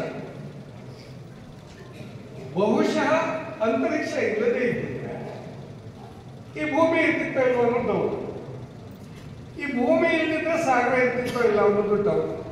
ಆದ್ರೆ ಇವು ಎರಡೂ ಇದ್ದಿದ್ರು ಸಮುದ್ರ ಅನ್ನೋದು ಒಂದು ಜೀವಿಗಳ ಹುಟ್ಟಿಗೆ ಕಾರಣ ಆಗದಿದ್ರೆ ನಾವೆಲ್ಲ ಇರ್ತವೆ ಅಂತ ಹೇಳಿದ್ರೆ ನಮ್ಮ ಜೀವಿ ಪರಿಸರ ಏನಿದೆಯಲ್ಲ, ಯಾವ ವಿಷಯದ ಬಗ್ಗೆ ನಾವು ಸಂಶೋಧನೆಯನ್ನ ಮಾಡಲಿಕ್ಕೆ ಹೊರಟಿದ್ದೇವಲ್ಲ, ನಾವು ನೀವೆಲ್ಲ ಸೇರಿ ಅದರ ಮೂಲನ ಹುಡುಕೋದಿದ್ರೆ ನಾವು ಸಾಗರದ ಆಳಕ್ಕೆ ಹೋಗ್ಬೇಕು. ನಮ್ಮ ಪರಿಸರದ ಬಗ್ಗೆ ತಿಳ್ಕೊಳ್ಬೇಕು ಅಂತಂದ್ರೆ ನಾವು ನಮ್ಮ ಇರುವಿಕೆಯನ್ನ, ನಮ್ಮ ಹುಟ್ಟಿಗೆ ಕಾರಣವನ್ನ, ನಮ್ಮ ಭವಿಷ್ಯವನ್ನ ನಾವು ನೋಡ್ಕೊಳ್ಬೇಕು. ಆ ದಿಶೆಯಲ್ಲಿ ವಿವಿಧ ವಿಜ್ಞಾನಿಗಳು ನಿಮ್ಮ ಜೊತೆಗೆ ಚರ್ಚೆ ಮಾಡ್ತಾರೆ. ಸಕ್ರಿಯವಾಗಿ ಭಾಗವಹಿಸಿ ಅಂತ ಹೇಳಲಿಕ್ಕೆ ಬಯಸ್ತಾರೆ. ಇಲ್ಲಿ ಸುಮಾರು 300 ಯುವ ವಿಜ್ಞಾನಿಗಳು, ಬಾಲ ವಿಜ್ಞಾನಿಗಳು ತಮ್ಮ ಪ್ರಬಂಧನ ಮಂಡಿಸಲಿಕ್ಕೆ ಬಂದಿದ್ದಾರೆ. ನಮ್ಮ ದೃಷ್ಟಿಯಲ್ಲಿ ನೀವೆಲ್ಲರೂ ಯಶಸ್ವಿನೇ, ನೀವೆಲ್ಲರೂ ಪ್ರಶಸ್ತಿ ಪಡೆಯಲಿಕ್ಕೆ ಅರ್ಹರಾದವರಿಗೆ. ಆದ್ರೂ ಆ ದಿವಸ, ಆ ಸಂದರ್ಭದಲ್ಲಿ ನಿಮ್ಮ ಮಂಡನೆಯಲ್ಲಿ ಸ್ವಲ್ಪ ವ್ಯತ್ಯಾಸ ಆದ್ರೂ ಬೇರೆ ಯಾರು ಆ ಪ್ರಶಸ್ತಿಯನ್ನು ಪಡ್ಕೊಳ್ಬೋದು. ಅಂತ ಸಂದರ್ಭದಲ್ಲಿ ಪ್ರಶಸ್ತಿ ಸಿಗದೇ ಇದ್ದವರು ಖಂಡಿತ ಬೇಸರ ಪಟ್ಕೊಳ್ಬಾರ್ದು. ಈ ನಮ್ಮ ಸ್ಪರ್ಧೆ ಅನ್ನೋದೇನಿದೆ ಅಥವಾ ನಮ್ಮ ಈ ಆಯ್ಕೆ ಅನ್ನೋದೇನಿದೆ ಕೇವಲ ಮುಂದಿನ ಹಂತಕ್ಕೆ ತಲುಪಿಸಲಿಕ್ಕೆ ಹೊರತು ಇಲ್ಲಿ ನಿಮ್ಮ ನಿಜವಾದ ಪರೀಕ್ಷೆ ನಡೆಯುತ್ತೆ. ಯಾಕಂತ ಹೇಳಿದ್ರೆ ನೀವೆಲ್ಲ ಈಗ ಸಂಶೋಧನಾ ಕ್ಷೇತ್ರಕ್ಕೆ ಕಾಲಿಟ್ಟಿದ್ದೀರಿ. ನಿಮಗೆ ಸಂಶೋಧನೆ ಮಾಡಬೇಕೆನ್ನುವಂತ ಒಂದು ಆಸಕ್ತಿ ಬಂದಿದೆ. ಈ ಆಸಕ್ತಿಯನ್ನ ನಿರಂತರವಾಗಿ ಮುಂದೆ ಎತ್ತಿಕೊಂಡು ಹೋಗಿ ಯುವ ವಿಜ್ಞಾನಿಯಾಗಿ ಮುಂದೆ ಭಾರತದ ಶ್ರೇಷ್ಠ ವಿಜ್ಞಾನಿ ಆಗಬೇಕು ಅನ್ನುವಂಥ ಒಂದು ಆಶಯವನ್ನ ನಾವೆಲ್ಲರೂ ಮಾಡ್ತಾ ಇದ್ದೇವೆ. ಅಬ್ದುಲ್ ಕಲಾಂ ಅವರ ಕನಸು ಸಹಿತ ಇದೇ ಆಗಿತ್ತು, ನಮ್ಮೆಲ್ಲರ ಕನಸು ಇದೆ. ನಿಮ್ಗೆಲ್ಲರಿಗೂ ಉತ್ತಮ ಭವಿಷ್ಯ ದೊರಕಲಿ, ಭವ್ಯ ವಿಜ್ಞಾನಿಗಳಾಗಲಿ, ಒಂದು ಉತ್ತಮ ಅವಕಾಶ ನಿಮಗೆಲ್ಲ ಸಿಗಲಿ ಅಂತ ಹೇಳಿ ನನಗೆ ಅವಕಾಶ ನೀಡಲಿಕ್ಕೆ ಧನ್ಯವಾದಗಳು. ಸಾಗರ ವಿಜ್ಞಾನಿ ಪ್ರೊಫೆಸರ್ VN ನಾಯಕ್ ಸರ್ ಅವರಿಗೆ ಧನ್ಯವಾದಗಳು. ಈಗ ಉಪಸ್ಥಿತರಿರ್ತಕ್ಕಂತಹ ನಮ್ಮ ಸಂಸ್ಥೆಯ ಕಾರ್ಯದರ್ಶಿಗಳಾದ ಶ್ರೀಮತಿ ಅನುರಾಧ ಪಾಟೀಲ್ ಮೇಡಮ್ ಅವರಿಂದ 2 ಮಾತುಗಳು.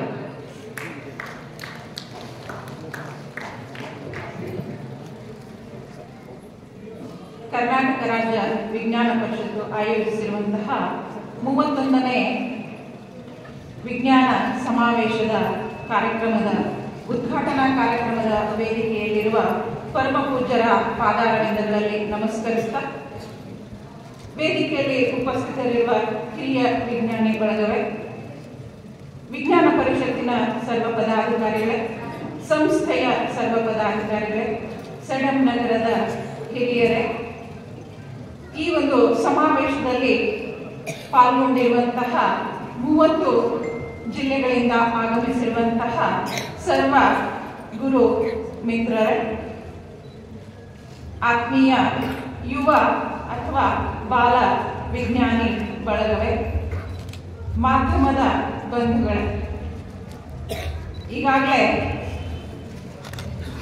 ಇಸ್ರೋ ವಿಜ್ಞಾನಿಗಳಾಗಿರುವಂತಹ ಸರ್ ಅವರು ತಮ್ಮ ಮಾತುಗಳಲ್ಲಿ ಉದ್ಘಾಟನೆಯ ಮಾತುಗಳನ್ನಾಡ್ತಾ ಮುಂದಿನ ಒಂದು ಸಂವಾದದಲ್ಲಿ ತಮ್ಮ ಅನುಭವದ ಮಾತುಗಳ ಜೊತೆಯಲ್ಲಿ ಮಕ್ಕಳ ಅನುಮಾನಕ್ಕೆ ಪ್ರಶ್ನೆಗಳಿಗೆ ಉತ್ತರಿಸುವ ನಿಟ್ಟಿನಲ್ಲಿ ತಮ್ಮ ಒಂದು ಮಾತುಗಳಲ್ಲಿ ವ್ಯಕ್ತಪಡಿಸಿದ್ದಾರೆ. ಹಾಗೆ ಸಾಗರದ ವಿಜ್ಞಾನಿಗಳು ಕೂಡ ಈ ವಿಷಯವನ್ನ ವ್ಯಕ್ತಪಡಿಸಿದ್ದಾರೆ.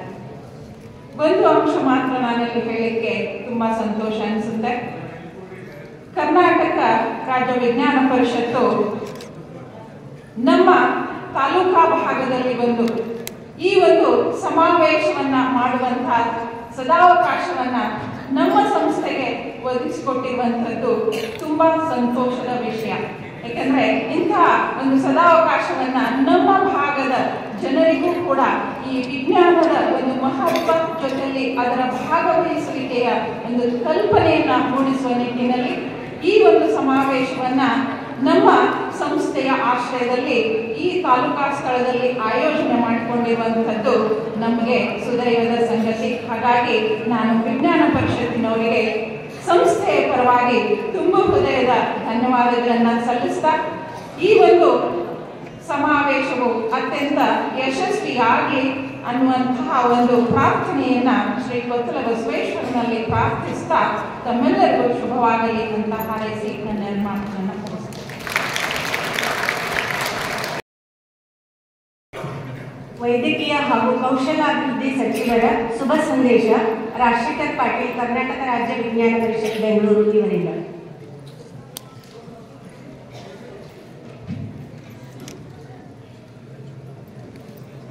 ಕರ್ನಾಟಕ ರಾಜ್ಯ ವಿಜ್ಞಾನ ಪರಿಷತ್ತಿನ ಅತ್ಯಂತ ಹೆಮ್ಮೆಯ ಕಾರ್ಯಕ್ರಮವಾಗಿರುವಂತಹ 31ನೇ ರಾಷ್ಟ್ರೀಯ ಮಕ್ಕಳ ವಿಜ್ಞಾನ ಸಮಾವೇಶದ ಉದ್ಘಾಟನಾ ಸಮಾರಂಭದ ದಿವ್ಯ ಸಾನ್ನಿಧ್ಯವನ್ನು ಕಲ್ಪಿಸಿರುವಂತಹ ಪರಮ ಪೂಜ್ಯ ಶ್ರೀ ಸದಾಶಿವ ಮಹಾಸ್ವಾಮೀಜಿಯವರ ಪಾದಕಮಲಗಳಲ್ಲಿ ಭಕ್ತಿಯ ಪ್ರಣಾಮಗಳನ್ನು ಸಲ್ಲಿಸಿ, ಈ ಉದ್ಘಾಟನಾ ಸಮಾರಂಭದ ಅಧ್ಯಕ್ಷತೆಯನ್ನು ವಹಿಸಿರುವ ಮಾನ್ಯ ಶ್ರೀ ಗಿರೀಶ್ ಕಡ್ಲೆವಾಡ್ ಅವರಲ್ಲಿ, ವೇದಿಕೆಯ ಮೇಲೆ ಉಪಸ್ಥಿತರಿರುವಂತಹ ಕರ್ನಾಟಕ ರಾಜ್ಯ ವಿಜ್ಞಾನ ಪರಿಷತ್ತಿನ ಎಲ್ಲ ಪದಾಧಿಕಾರಿಗಳಲ್ಲಿ, ಕಾರ್ಯಕಾರಿ ಸಮಿತಿ ಸದಸ್ಯರಲ್ಲಿ, ಈ 31ನೇ ರಾಷ್ಟ್ರೀಯ ಮಕ್ಕಳ ವಿಜ್ಞಾನ ಸಮಾವೇಶಕ್ಕೆ ಆಗಮಿಸಿರುವಂತಹ ಎಲ್ಲ ಜಿಲ್ಲಾ ಸಂಯೋಜಕರಲ್ಲಿ, ನಾಡಿನ ಮೂಲೆ ಮೂಲೆಯಿಂದ ಆಗಮಿಸಿರುವಂತಹ ವಿದ್ಯಾರ್ಥಿ ಮಿತ್ರರಲ್ಲಿ, ಬಾಲ ವಿಜ್ಞಾನಿಗಳಲ್ಲಿ, ಮಾರ್ಗದರ್ಶಿ ಶಿಕ್ಷಕರಲ್ಲಿ ಹಾಗೂ ಕೊತ್ತಲ ಬಸವೇಶ್ವರ ಭಾರತೀಯ ಶಿಕ್ಷಣ ಸಮಿತಿಯ ಎಲ್ಲ ಪದಾಧಿಕಾರಿಗಳಲ್ಲಿ ಭಕ್ತಿಯ ಶರಣು ಶರಣಾರ್ಥಿಗಳು.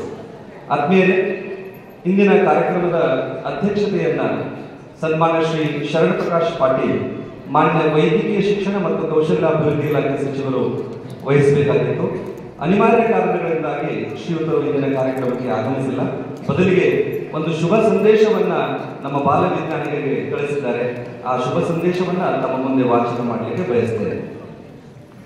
ನಮ್ಮ ನಾಡಿನ ವಿದ್ಯಾರ್ಥಿಗಳಲ್ಲಿ ಸಂಶೋಧನಾ ಪ್ರವೃತ್ತಿ ಬೆಳೆಸುವ ಹಾಗೂ ಅವರನ್ನ ಭವಿಷ್ಯದ ಬಾಲ ವಿಜ್ಞಾನಿಗಳನ್ನಾಗಿ ರೂಪಿಸುವ ಸದುದ್ದೇಶದಿಂದ ಭಾರತ ಸರ್ಕಾರದ ವಿಜ್ಞಾನ ಮತ್ತು ತಂತ್ರಜ್ಞಾನ ಇಲಾಖೆಯ ಆಶ್ರಯದಡಿಯಲ್ಲಿ ರಾಷ್ಟ್ರೀಯ ಮಕ್ಕಳ ವಿಜ್ಞಾನ ಸಮಾವೇಶವನ್ನ ಕರ್ನಾಟಕ ರಾಜ್ಯ ವಿಜ್ಞಾನ ಪರಿಷತ್ತು, ಶಾಲಾ ಶಿಕ್ಷಣ ಇಲಾಖೆಯ ಸಹಯೋಗದೊಂದಿಗೆ ಕಲ್ಯಾಣ ಕರ್ನಾಟಕ ಭಾಗದ ಬಸವೇಶ್ವರ ಭಾರತೀಯ ಶಿಕ್ಷಣ ಸಂಚಾಲಿತ ಮಾತೃಛಾಯಾ ಪ್ರೌಢಶಾಲೆ ಸೇಡಂ ಇಲ್ಲಿ ಸಂಘಟಿಸುತ್ತಿರುವುದು ಅತ್ಯಂತ ಸಂತೋಷದ ವಿಷಯ. ನಾಡಿನ ಮೂಲೆ ಮೂಲೆಗಳಿಂದ ಆಗಮಿಸಿರುವ ಎಲ್ಲ ಬಾಲ ವಿಜ್ಞಾನಿಗಳನ್ನ, ಅವರ ಮಾರ್ಗದರ್ಶಿ ಶಿಕ್ಷಕರನ್ನ, ಜಿಲ್ಲಾ ಸಂಯೋಜಕರನ್ನ ನಾನು ಹೃದಯಪೂರ್ವಕವಾಗಿ ಕಲ್ಯಾಣ ನಾಡಿಗೆ ಸ್ವಾಗತಿಸುತ್ತೇನೆ. 10 ರಿಂದ 17 ವಯೋಮಾನದ ಯಾವುದೇ ಮಾಧ್ಯಮದಲ್ಲಿ ಓದುತ್ತಿರುವ ನಗರ ಹಾಗೂ ಗ್ರಾಮೀಣ ಪ್ರದೇಶಗಳ ವಿದ್ಯಾರ್ಥಿಗಳು ಅದಲ್ಲದೆ ಶಾಲೆ ಬಿಟ್ಟ ಮಕ್ಕಳೂ ಸಹ ಈ ಸಮಾವೇಶದಲ್ಲಿ ಪಾಲ್ಗೊಳ್ಳುತ್ತಿರುವುದು ಅತ್ಯಂತ ಸಂತೋಷವನ್ನುಂಟು ಮಾಡಿದೆ. ಈ ಬಾರಿಯ ಸಮಾವೇಶದಲ್ಲಿ ನಮ್ಮ ವಿದ್ಯಾರ್ಥಿಗಳು ಆರೋಗ್ಯ ಮತ್ತು ಯೋಗಕ್ಷೇಮಕ್ಕಾಗಿ ಜೀವ ಪರಿಸರ ವ್ಯವಸ್ಥೆಯನ್ನು ಅರ್ಥ ಮಾಡಿಕೊಳ್ಳೋಣ, understanding ecosystem for health and well being ಎಂಬ ಶೀರ್ಷಿಕೆಯ ಅಡಿಯಲ್ಲಿ ತಮ್ಮ ಶಿಕ್ಷಕರ ಮಾರ್ಗದರ್ಶನದೊಂದಿಗೆ ವೈಜ್ಞಾನಿಕವಾಗಿ ಅಧ್ಯಯನ ಕೈಗೊಂಡ ಯೋಜನಾ ವರದಿಗಳನ್ನು ಮಂಡಿಸಲಿದ್ದಾರೆ ಎಂಬ ವಿಷಯ ಸಂಘಟಕರಿಂದ ತಿಳಿದು ಬಂದಿದೆ. ನಾವೆಲ್ಲ ಬಾಲ್ಯದಿಂದಲೇ ಆರೋಗ್ಯವೇ ಭಾಗ್ಯ ಎಂಬ ಗಾದೆಯನ್ನು ಕೇಳುತ್ತಾ ಬಂದಿದ್ದೇವೆ. ಆದರೆ ಆಧುನಿಕ ಜೀವನ ಶೈಲಿ, ಕಡಿಮೆ ಪೌಷ್ಟಿಕಾಂಶವುಳ್ಳ ಆಹಾರ ಅಂದರೆ ಜಂಕ್ ಫುಡ್, ಇವುಗಳ ಸೇವನೆ, ವ್ಯಾಯಾಮ ರಹಿತ ದಿನಚರಿ, ಪರಿಸರ ನಾಶದಿಂದಾಗಿ ಅಶುದ್ಧವಾದ ಗಾಳಿಯ ಸೇವನೆಯಿಂದ ಇಂದು ನಮ್ಮೆಲ್ಲರ ಆರೋಗ್ಯ ಕ್ಷೀಣಿಸುತ್ತಾ ಬಂದಿದೆ. ಸದೃಢ ಶರೀರ ಹೊಂದಲು ನಾವೆಲ್ಲ ನಮ್ಮ ಸುತ್ತಲಿನ ಜೀವ ಪರಿಸರ ವ್ಯವಸ್ಥೆಯನ್ನ ಅರ್ಥೈಸಿಕೊಳ್ಳಲೇಬೇಕು ಹಾಗೂ ಸ್ಥಳೀಯ ಪರಿಸರವನ್ನು ಸಂರಕ್ಷಿಸುವ ಅನಿವಾರ್ಯತೆ ಹಿಂದೆಂದಿಗಿಂತಲೂ ಈಗ ಅದರ ಅವಶ್ಯಕತೆ ಹೆಚ್ಚಾಗಿದೆ. ಈ ನಿಟ್ಟಿನಲ್ಲಿ ಯುವ ವಿದ್ಯಾರ್ಥಿಗಳು ಸಂಶೋಧನಾ ಪ್ರಬಂಧಗಳನ್ನು ಮಂಡಿಸಿ ಸಮಾಜದ ಕಣ್ಣು ತೆರೆಸುವ ಕಾರ್ಯ ಮಾಡಲಿ ಎಂದು ಆಶಿಸುತ್ತಾ ಭಾಗವಹಿಸಿದ ಎಲ್ಲ ಯುವ ವಿಜ್ಞಾನಿಗಳಿಗೆ ಶುಭ ಕೋರುತ್ತೇನೆ. ಭವಿಷ್ಯದಲ್ಲಿ ವಿಜ್ಞಾನ ಪರಿಷತ್ತು ಕೈಗೊಳ್ಳುವ ಎಲ್ಲ ವೈಜ್ಞಾನಿಕ ಕಾರ್ಯಕ್ರಮಗಳಿಗೆ ಸದಾ ಬೆಂಬಲವಾಗಿ ಇರುತ್ತೇನೆ ಎಂದು ಈ ಮೂಲಕ ತಿಳಿಯಬಯಸುತ್ತೇನೆ. ಎಲ್ಲರಿಗೂ ಶರಣು ಶರಣಾರ್ಥಿ. ಅಧ್ಯಕ್ಷೀಯ ನುಡಿಗಳು ಶ್ರೀ ಗಿರೀಶ್ ಕಡ್ಲೇವಾಡ, ರಾಜ್ಯ ಅಧ್ಯಕ್ಷರು ಕರ್ನಾಟಕ ರಾಜ್ಯ ವಿಜ್ಞಾನ ಪರಿಷತ್ ಬೆಂಗಳೂರು ಇವರಿಂದ.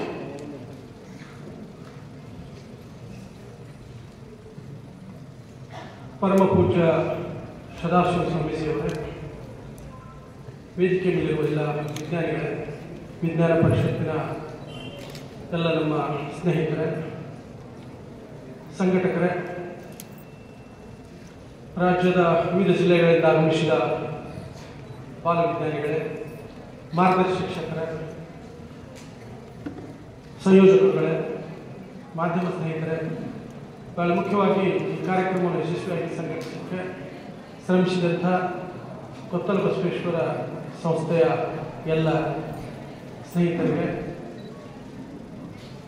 ಕಳೆದ 8 ದಿವಸಗಳ ಹಿಂದೆ ನಾವ್ಯಾರೂ ಊಹಿಸಿರಲಿಲ್ಲ ಸೇಡಂ ನಗರದ ಕೊತ್ತಲ ಬಸವೇಶ್ವರ ಸಂಸ್ಥೆಯಲ್ಲಿ 31ನೆಯ ರಾಷ್ಟ್ರೀಯ ಮಕ್ಕಳ ವಿಜ್ಞಾನ ಸಮಾವೇಶ ರಾಜ್ಯ ಮಟ್ಟದ್ದು ಇಲ್ಲಿ ಸಂಘಟನೆಗೊಳ್ಳಲಾಗುತ್ತೆ.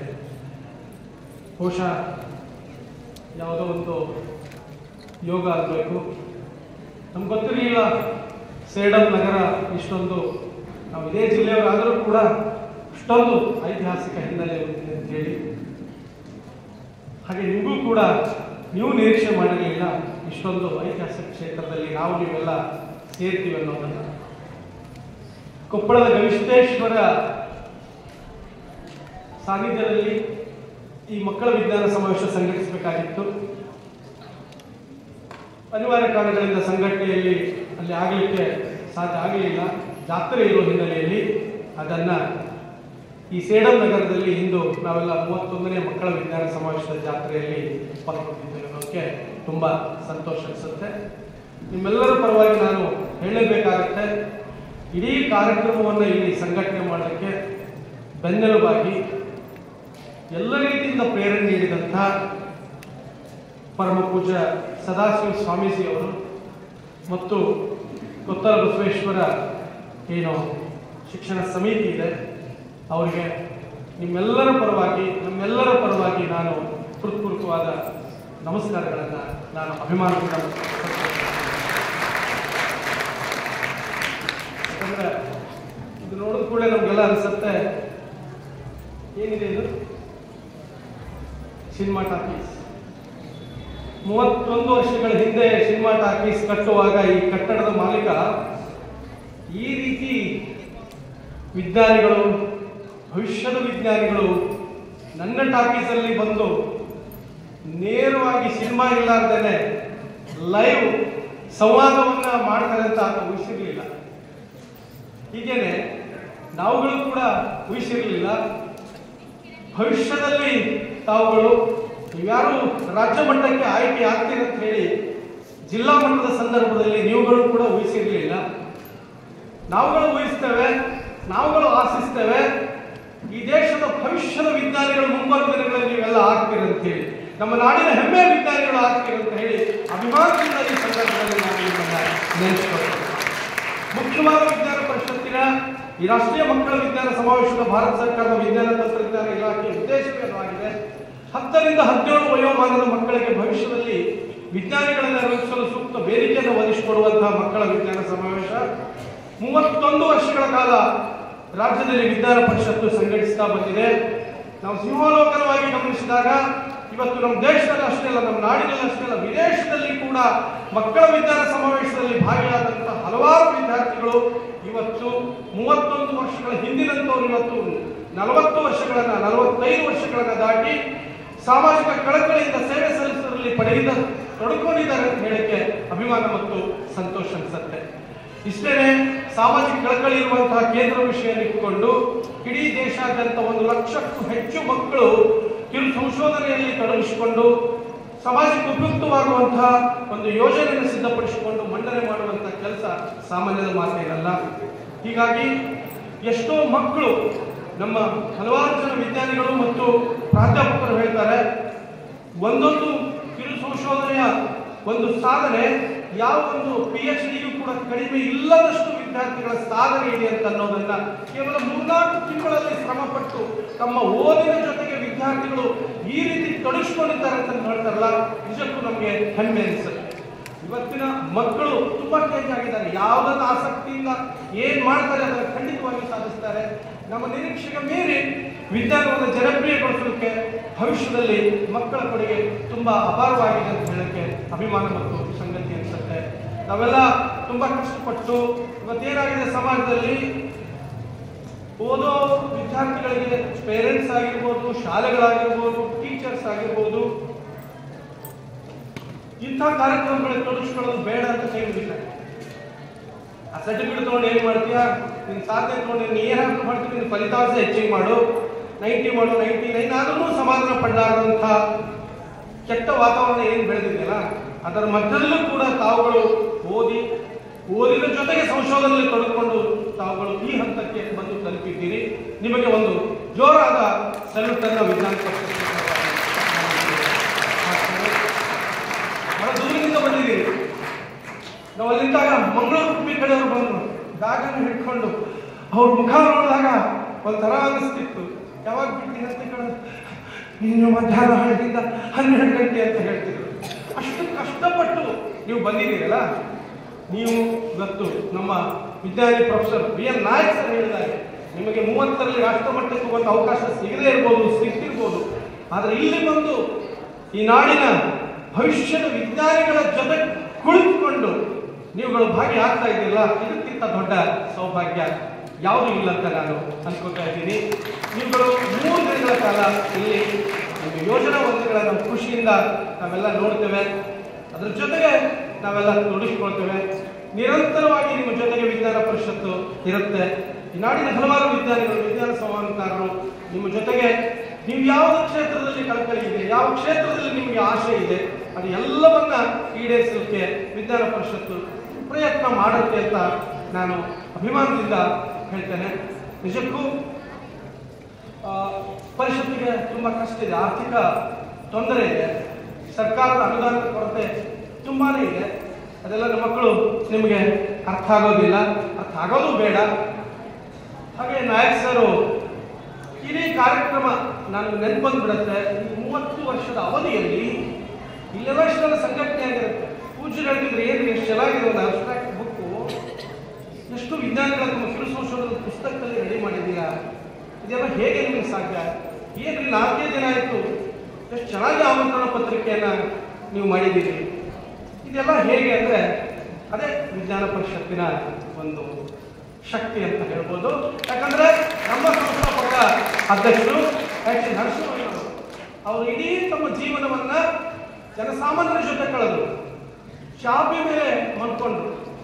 ನರಸಿಂಹ ಕಾಲೇಜಿನ ಫೌಂಡರ್ ನೀವೆಲ್ಲ ಗೂಗಲಲ್ಲಿ ಮಹಾತ್ಮ ಗಾಂಧೀಜಿಯವರ ಜೊತೆ ಅವರು ಸಮಾಜದಲ್ಲಿ ತೊಡ್ಕೊಂಡವರು. ಮದುವೆ ಆಗದೇ ವಿಜ್ಞಾನವನ್ನು ಜನಪ್ರಿಯ ಮೌಢ್ಯ ಕಂದಾಚಾರಗಳನ್ನು ಈ ದೇಶದ ಹೊಡೆದೋಡಿಸಲಿಕ್ಕೆ ಪ್ರಯತ್ನ ಪಟ್ಟಂತ ನರಸಿಂಹ ಅವರು ಕಟ್ಟಿದಂತ ಈ ಸಂಸ್ಥೆ ಯಾವುದೇ ರೀತಿಯಿಂದ ತೊಂದರೆ ಆದರೂ ಕೂಡ ಈ ಸಮಾವೇಶವೇ ಆಗತ್ತೋ ಇಲ್ಲ ಅನ್ನೋಷ್ಟರ ಮಟ್ಟಿಗೆ ಭಯ ಆಗ್ತಿತ್ತು. ನಮ್ಗೆ ಆತ್ಮವಿಶ್ವಾಸ ಇತ್ತು, ಅದು ಏನೇ ಇರಲಿ ನಾವು ಮಾಡ್ತೀವಿ.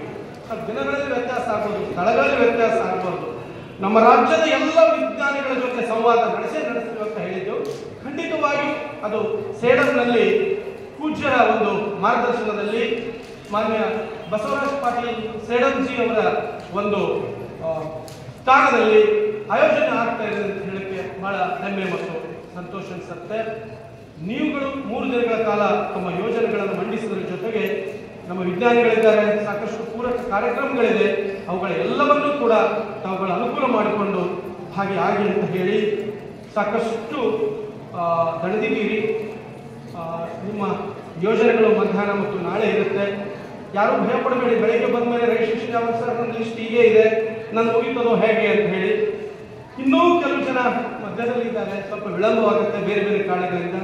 ಎಲ್ಲರೂ ಸೇರಿ ತಮ್ಮ ಯೋಜನೆಯನ್ನು ಮಂಡಿಸಿ ಅಂತ ಆಶಿಸಿ ನಾನು ಎಲ್ಲವೂ ಫೋನ್ ಮೇಲೆ ಆಗಿತ್ತು. ವಿಜ್ಞಾನಿಗಳು ಬರಬೇಕಂತ ಕೇಳಿದಾಗ ದ್ವಾರಕೇಶ್ ಸರ್ ಫೋನ್ ಮಾಡಿದೆ. ದ್ವಾರಕೇಶ್ ಅಲ್ಲ, ದಾರುಕೇಶ್ ನೋಡಿ, ಇಸ್ರೋದಂಥ ಹೆಮ್ಮೆ ಸಂಸ್ಥೆ ಇದೆ. ಅವರು ನಿರೀಕ್ಷೆ ಮಾಡಿರಲಿಲ್ಲ 31 ವರ್ಷಗಳ ಹಿಂದೆ ನಾನು ಇಸ್ರೋದಲ್ಲಿ ವಿಜ್ಞಾನಿ ಆಗ್ತಿದೆ ಅಂತೇಳಿ. ಚಂದ್ರಯಾನ ಯಶಸ್ವಿ ಉಡಾವಣೆ ಆಗತ್ತೆ ಅಂತ ಹೇಳಿ ನಾವುಗಳು ಯಾರು ನಿರೀಕ್ಷೆ ಮಾಡಲಿಲ್ಲ. ಮುಂದೆ ನೀವುಗಳು ಏನು ಆಗ್ತೀರಿ ಅನ್ನೋದನ್ನ ನಾವು ನಿರೀಕ್ಷೆ ಮಾಡ್ತೀವಿ ಅಂತ ಹೇಳಿ ನಿಮಗೆಲ್ಲ ಒಳ್ಳೆಯದಾಗಲಿ. ಭವಿಷ್ಯದಲ್ಲಿ ನಮ್ಮ ನಾಡಿಗೆ ಸೇವೆ ಸಲ್ಲಿಸುವಂಥ ಅವಕಾಶ ಒದಗಿ ಬರಲಿ ಅಂತ ಹೇಳಿ. ಕೇಂದ್ರ ವಿಷಯ ನಮಗೆಲ್ಲ ಗೊತ್ತಿದೆ. ಇವತ್ತು ನಾವುಗಳೆಲ್ಲ ಇರುವುದೊಂದೇ ಭೂಮಿ ಇದೆ, ನಮ್ಮೆಲ್ಲರ ಮನೆ. ಅದರ ಮಧ್ಯದಲ್ಲಿ ನಾವುಗಳು ಬದುಕ್ತಾ ಇದ್ದೀವಿ. 3 ಗುರುತರವಾದಂತಹ ಕೊಡುಗೆ ಮೂಡುವಂತಹ ಸಂಪನ್ಮೂಲಗಳು ನೀರು, ಮಣ್ಣು ಮತ್ತು ಗಾಳಿ. ಈ 3 ವ್ಯವಸ್ಥೆಯು ಕೂಡ ತುಂಬಾ ಆಲೋಚನೆ ಮಾಡುವಂಥದ್ದಿದೆ. 30-20 ರೂಪಾಯಿ ಕೊಟ್ಟು ಬಾಟಲ್ ನೀರು ಕುಡಿತಾರೆ ಅಂತ ಹೇಳಿ ನಾಯಕ್ ಸರ್ ಚಿಕ್ಕವರಿದ್ದಾಗ ಬಿಸಿದಿದೆ.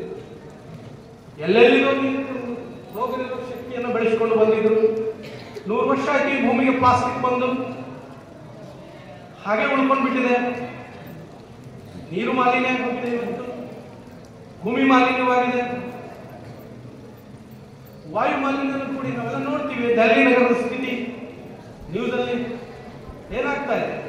ವಾಯು ಮಾಲಿನ್ಯ ದೆಹಲಿಯಲ್ಲ, ಎಲ್ಲ ಕಡೆನೂ ಭವಿಷ್ಯದಲ್ಲಿ ಏನಾಗುತ್ತೆ ಅನ್ನುವಂಥ ಅಪಾಯದಲ್ಲಿದ್ದೀವಿ. ನಾವುಗಳು ಪರಿಸರ ಸಂರಕ್ಷಣೆಗಾಗಿ ಸಾಮಾಜಿಕ ಕಳಕಳಿಯಲ್ಲಿ ತೊಡಗಿಕೊಂಡು ಮರಗಳನ್ನು ನಡೆಸುವುದರ ಜೊತೆಗೆ ಪರಿಸರ ಸ್ನೇಹಿಯಾಗಿ ವಿದ್ಯಾರ್ಥಿ ಜೀವನದಲ್ಲಿ ರೂಢಿಸಿಕೊಂಡು ಬದುಕೋದನ್ನ ನೀವೆಲ್ಲ ಕಲಿಬೇಕು ಅಂತ ಆಶಿಸಿ ಎಷ್ಟೋ ಅಪರೂಪ ಪ್ರಾಣಿ ಸಸ್ಯ ಪ್ರಭೇದಗಳನ್ನು ಇವತ್ತು ನಾವು ಕಳ್ಕೊಂಡು ಬಿಟ್ಟಿದ್ದೀವಿ. ಹಲವಾರು ಅಪಾಯದರ್ಶಿಗೆ ಬಂದು ನಿಂತು ಬಿಟ್ಟಿವೆ. ಅವುಗಳನ್ನು ಉಳಿಸಿಕೊಳ್ಳೋದ್ರ ಜೊತೆಗೆ ಸ್ವಚ್ಛವಾದಂಥ ಶುದ್ಧವಾದಂಥ ಸಮಗ್ರ ಈ ಭೂಮಿಯನ್ನ ಸಂರಕ್ಷಣೆ ಮಾಡ್ಕೊಳ್ಳೋಕೆ ಎಲ್ಲಕ್ಕಿಂತ ದೊಡ್ಡದು ಆರೋಗ್ಯ. ನಾವು ಆರೋಗ್ಯದ ಬಗ್ಗೆ ಕಾಳಜಿಯನ್ನು ವಹಿಸಿ ಹಲವಾರು ಯೋಜನೆಗಳು ಈ ದೇಶಕ್ಕೆ ಮುಂದಿನ ವೈಜ್ಞಾನಿಕ ಸಲಹೆಗಳಿಗೆ ಪೂರಕವಾಗಲಿ ಅಂತ ಆಸಕ್ತಿ 31ನೇ ರಾಜ್ಯ ಮಟ್ಟದ ಮಕ್ಕಳ ವಿಜ್ಞಾನ ಸಮಾವೇಶಕ್ಕೆ ತಮ್ಮನ್ನು ಅತ್ಯಂತ ವಿಜ್ಞಾನ ಪರಿಷತ್ತಿನ ಪರವಾಗಿ ಬಹಳ ಹೆಮ್ಮೆಯಿಂದ ಬಹಳ ಸಂತೋಷದಿಂದ ನಿಮ್ಮನ್ನ ಅಭಿಮಾನದಿಂದ ಈ ಕಾರ್ಯಕ್ರಮಕ್ಕೆ ಪ್ರೀತಿಯಿಂದ ಬರಮಾಡಿಕೊಂಡು ಪೂಜ್ಯರ ಒಂದು ಮಾರ್ಗದರ್ಶನದಲ್ಲಿ ವಿಜ್ಞಾನಿಗಳ ಒಂದು ದಿವ್ಯ ನಿರ್ದೇಶನದಲ್ಲಿ ನಮ್ಮೆಲ್ಲ ಸಂಘಟಕರು ಸೇರಿ ನಿಮ್ಮ ಜೊತೆ ಇರ್ತೀವಂತ ಆಶಿಸಿ ನನ್ನ 2 ಮಾತುಗಳನ್ನು ಮುಗಿಸ್ತೇನೆ. ನಮಸ್ಕಾರ, ಧನ್ಯವಾದ.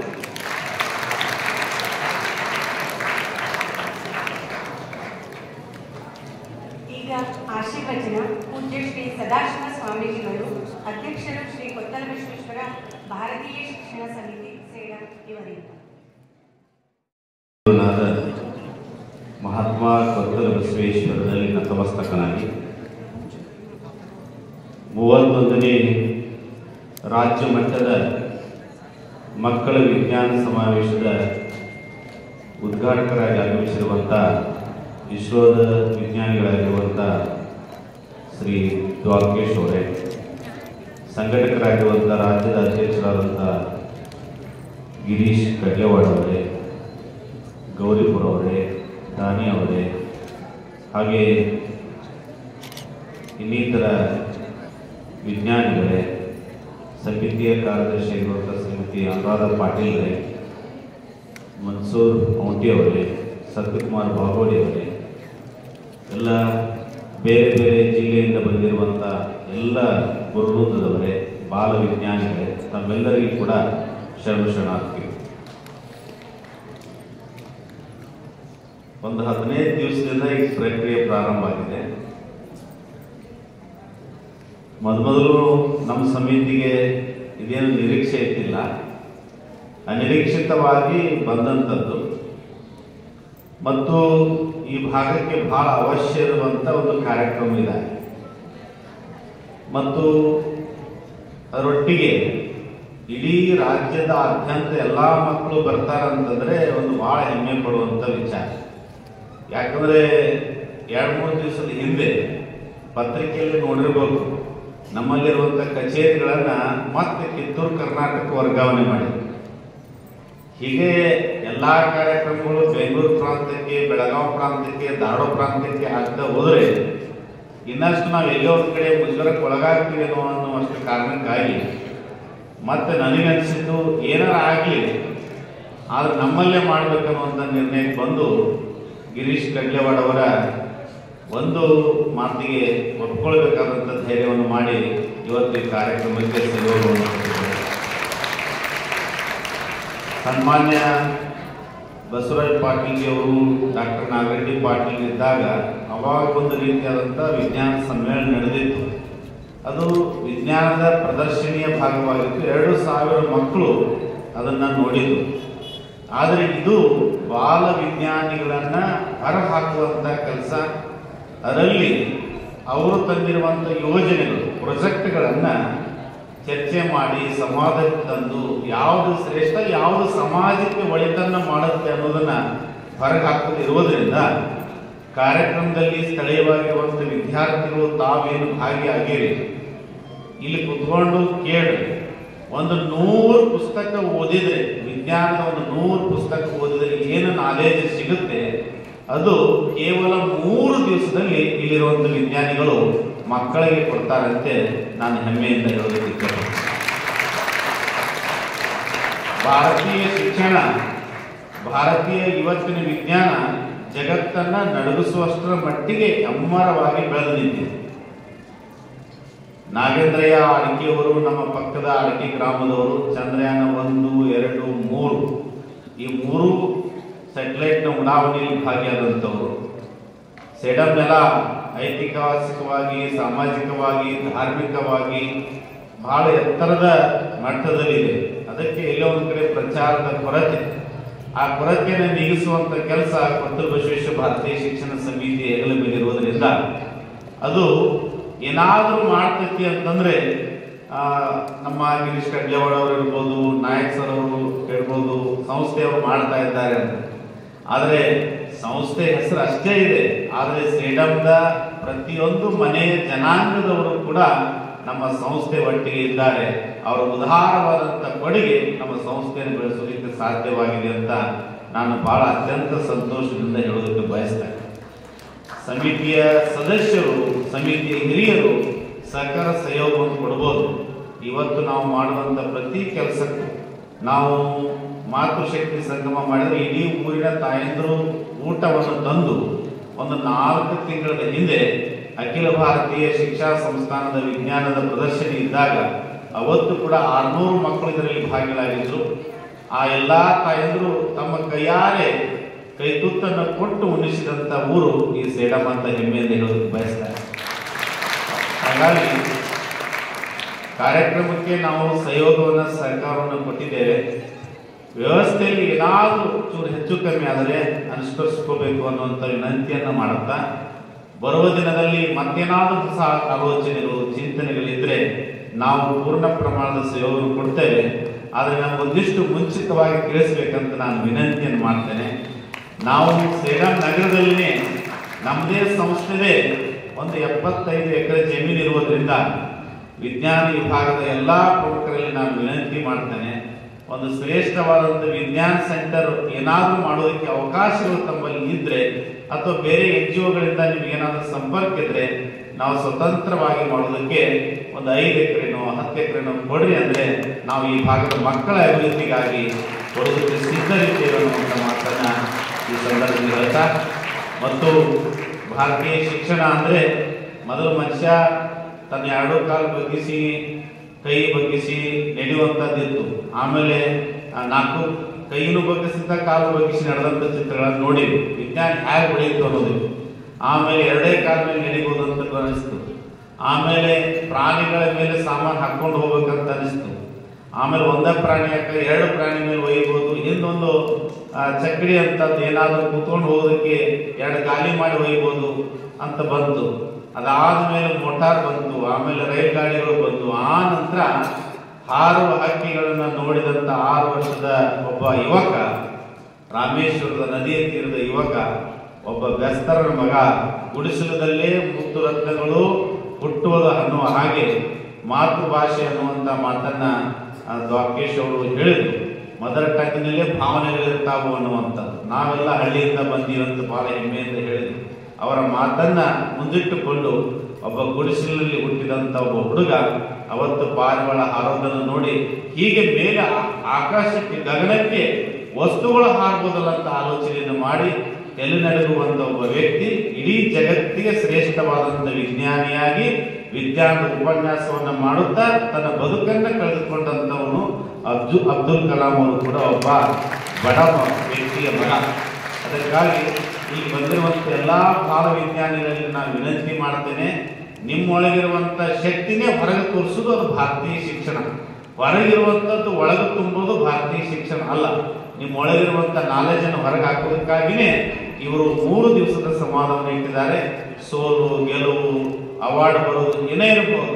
ಏರೋನಾಟಿಕ್ ಇಂಜಿನಿಯರ್ ಆಗ್ಬೇಕಂತ ಹೋದಂತ ಅಬ್ದುಲ್ ಕಲಾಂ ಅವರಿಗೆ ಅವರು ಕುಳ್ಳುಗೆ ಇದ್ದದಕ್ಕೆ ಗಿಡ್ಡಕ್ಕೆ ಇದ್ದದಕ್ಕೆ ಆಗುದಿಲ್ಲ, ನೀವು ಬೇಡ ಅಂತಂದ್ರೆ ಮುಂದೊಂದು ದಿನ ಅದೇ ವಿಜ್ಞಾನಿ ಬಂದು ನಿಂತ್ರೆ ಅಲ್ಲಿರುವಂತ ಏರೋನಾಟಿಕ್ನ ಎಲ್ಲ ಅಧಿಕಾರಿಗಳು ಸೆಲೆಕ್ಟ್ ಹೊಡಿತಾರೆ. ಕಾರಣ ಏನಂದ್ರೆ ಅನುಭವವನ್ನ ಸಾಧನೆ ಮಾಡುವಲ್ಲಿ ಒಂದು ಹೆಜ್ಜೆ ಗಟ್ಟಿಯಾಗಿಟ್ಟು ಮುಂದೆ ಬಂದಕ್ಕೆ. ಸೋತೆ ಅಂತ ಎಂದಿಗೂ ಅನುಭವ, ಪ್ರಯತ್ನ ಮಾಡೋದನ್ನ ಎಂದು ಬಿಡ್ತೀವಿ ಅಂದ ನಮ್ಮ ಬದುಕು ಸತ್ತು ಹೋಗುತ್ತೆ. ವಿದ್ಯಾರ್ಥಿಗಳಿರ್ಬೋದು, ಶಿಕ್ಷಕರಿರ್ಬೋದು, ಪಾಲಕರಿರ್ಬೋದು, ಮನುಷ್ಯ ಅನ್ನೋದು ಸಾಧನೆ ಮಾಡ್ಕೊಂತಿರ್ಬೇಕು, ಪ್ರಯತ್ನ ಮಾಡ್ಕೊಂತಿರ್ಬೇಕು. 40 ವರ್ಷ ಸೋತಂತ ಅಬ್ರಾಹಿಂ ಲಿಂಕನ್ ಕೊನೆಗೆ ಮುಂದೊಂದು ದಿವಸ ದೇಶದ ಅಧ್ಯಕ್ಷನಾದ. ಸೋತೆ ಅಂದ್ರೆ ಬದುಕು ಸತ್ತು ಹೋಗುತ್ತೆ. ಪ್ರಯತ್ನ ಮಾಡದೇ ಇರುವವನು ಸತ್ತ ಹಾಗೆ. ಪ್ರಯತ್ನ ಯಾವನು ನಿರಂತರ ಮಾಡ್ತಾನೆ ಅವನು ಒಂದಲ್ಲ ಒಂದು ದಿವಸ ಜೀವನದಲ್ಲಿ ಗೆಲ್ತಾನೆ ಅನ್ನುವಂಥ ಮಾತನ್ನು ಹೇಳ್ತಾ, ಬಂದಿರುವಂತ ಇಡೀ ಕನ್ನಡ ನಾಡಿನ ಶ್ರೇಷ್ಠ ಜ್ಞಾನಿಗಳಿಗೆ, ಸಂಪನ್ಮೂಲ ವ್ಯಕ್ತಿಗಳಿಗೆ, ವಿಜ್ಞಾನಿಗಳಿಗೆ ಮತ್ತು ಸಂಘಟಕರಿಗೆ ನಾನು ನಮ್ಮ ಸಂಸ್ಥೆ ವತಿಯಿಂದ ಮತ್ತೊಮ್ಮೆ ಅವರೆಲ್ಲರಿಗೂ ಕೂಡ ವಂದನೆಗಳನ್ನು ಸಲ್ಲಿಸ್ತಾ ನನ್ನ 4 ಮಾತುಗಳನ್ನು ಮುಗಿಸ್ತೇನೆ. ಸರ್ವರಿಗೂ ಶರಣ. ವಂದನಾರ್ಪಣೆ. ಶ್ರೀ HD ಉದ್ದಾರ್, ರಾಜ್ಯ ಶೈಕ್ಷಣಿಕ ಸಂಯೋಜಕರು, 31ನೇ ರಾಜ್ಯ ಮಟ್ಟದ ಮಕ್ಕಳ ವಿಜ್ಞಾನ ಸಮಾವೇಶ ಬೆಂಗಳೂರು ಇವರಿಂದ.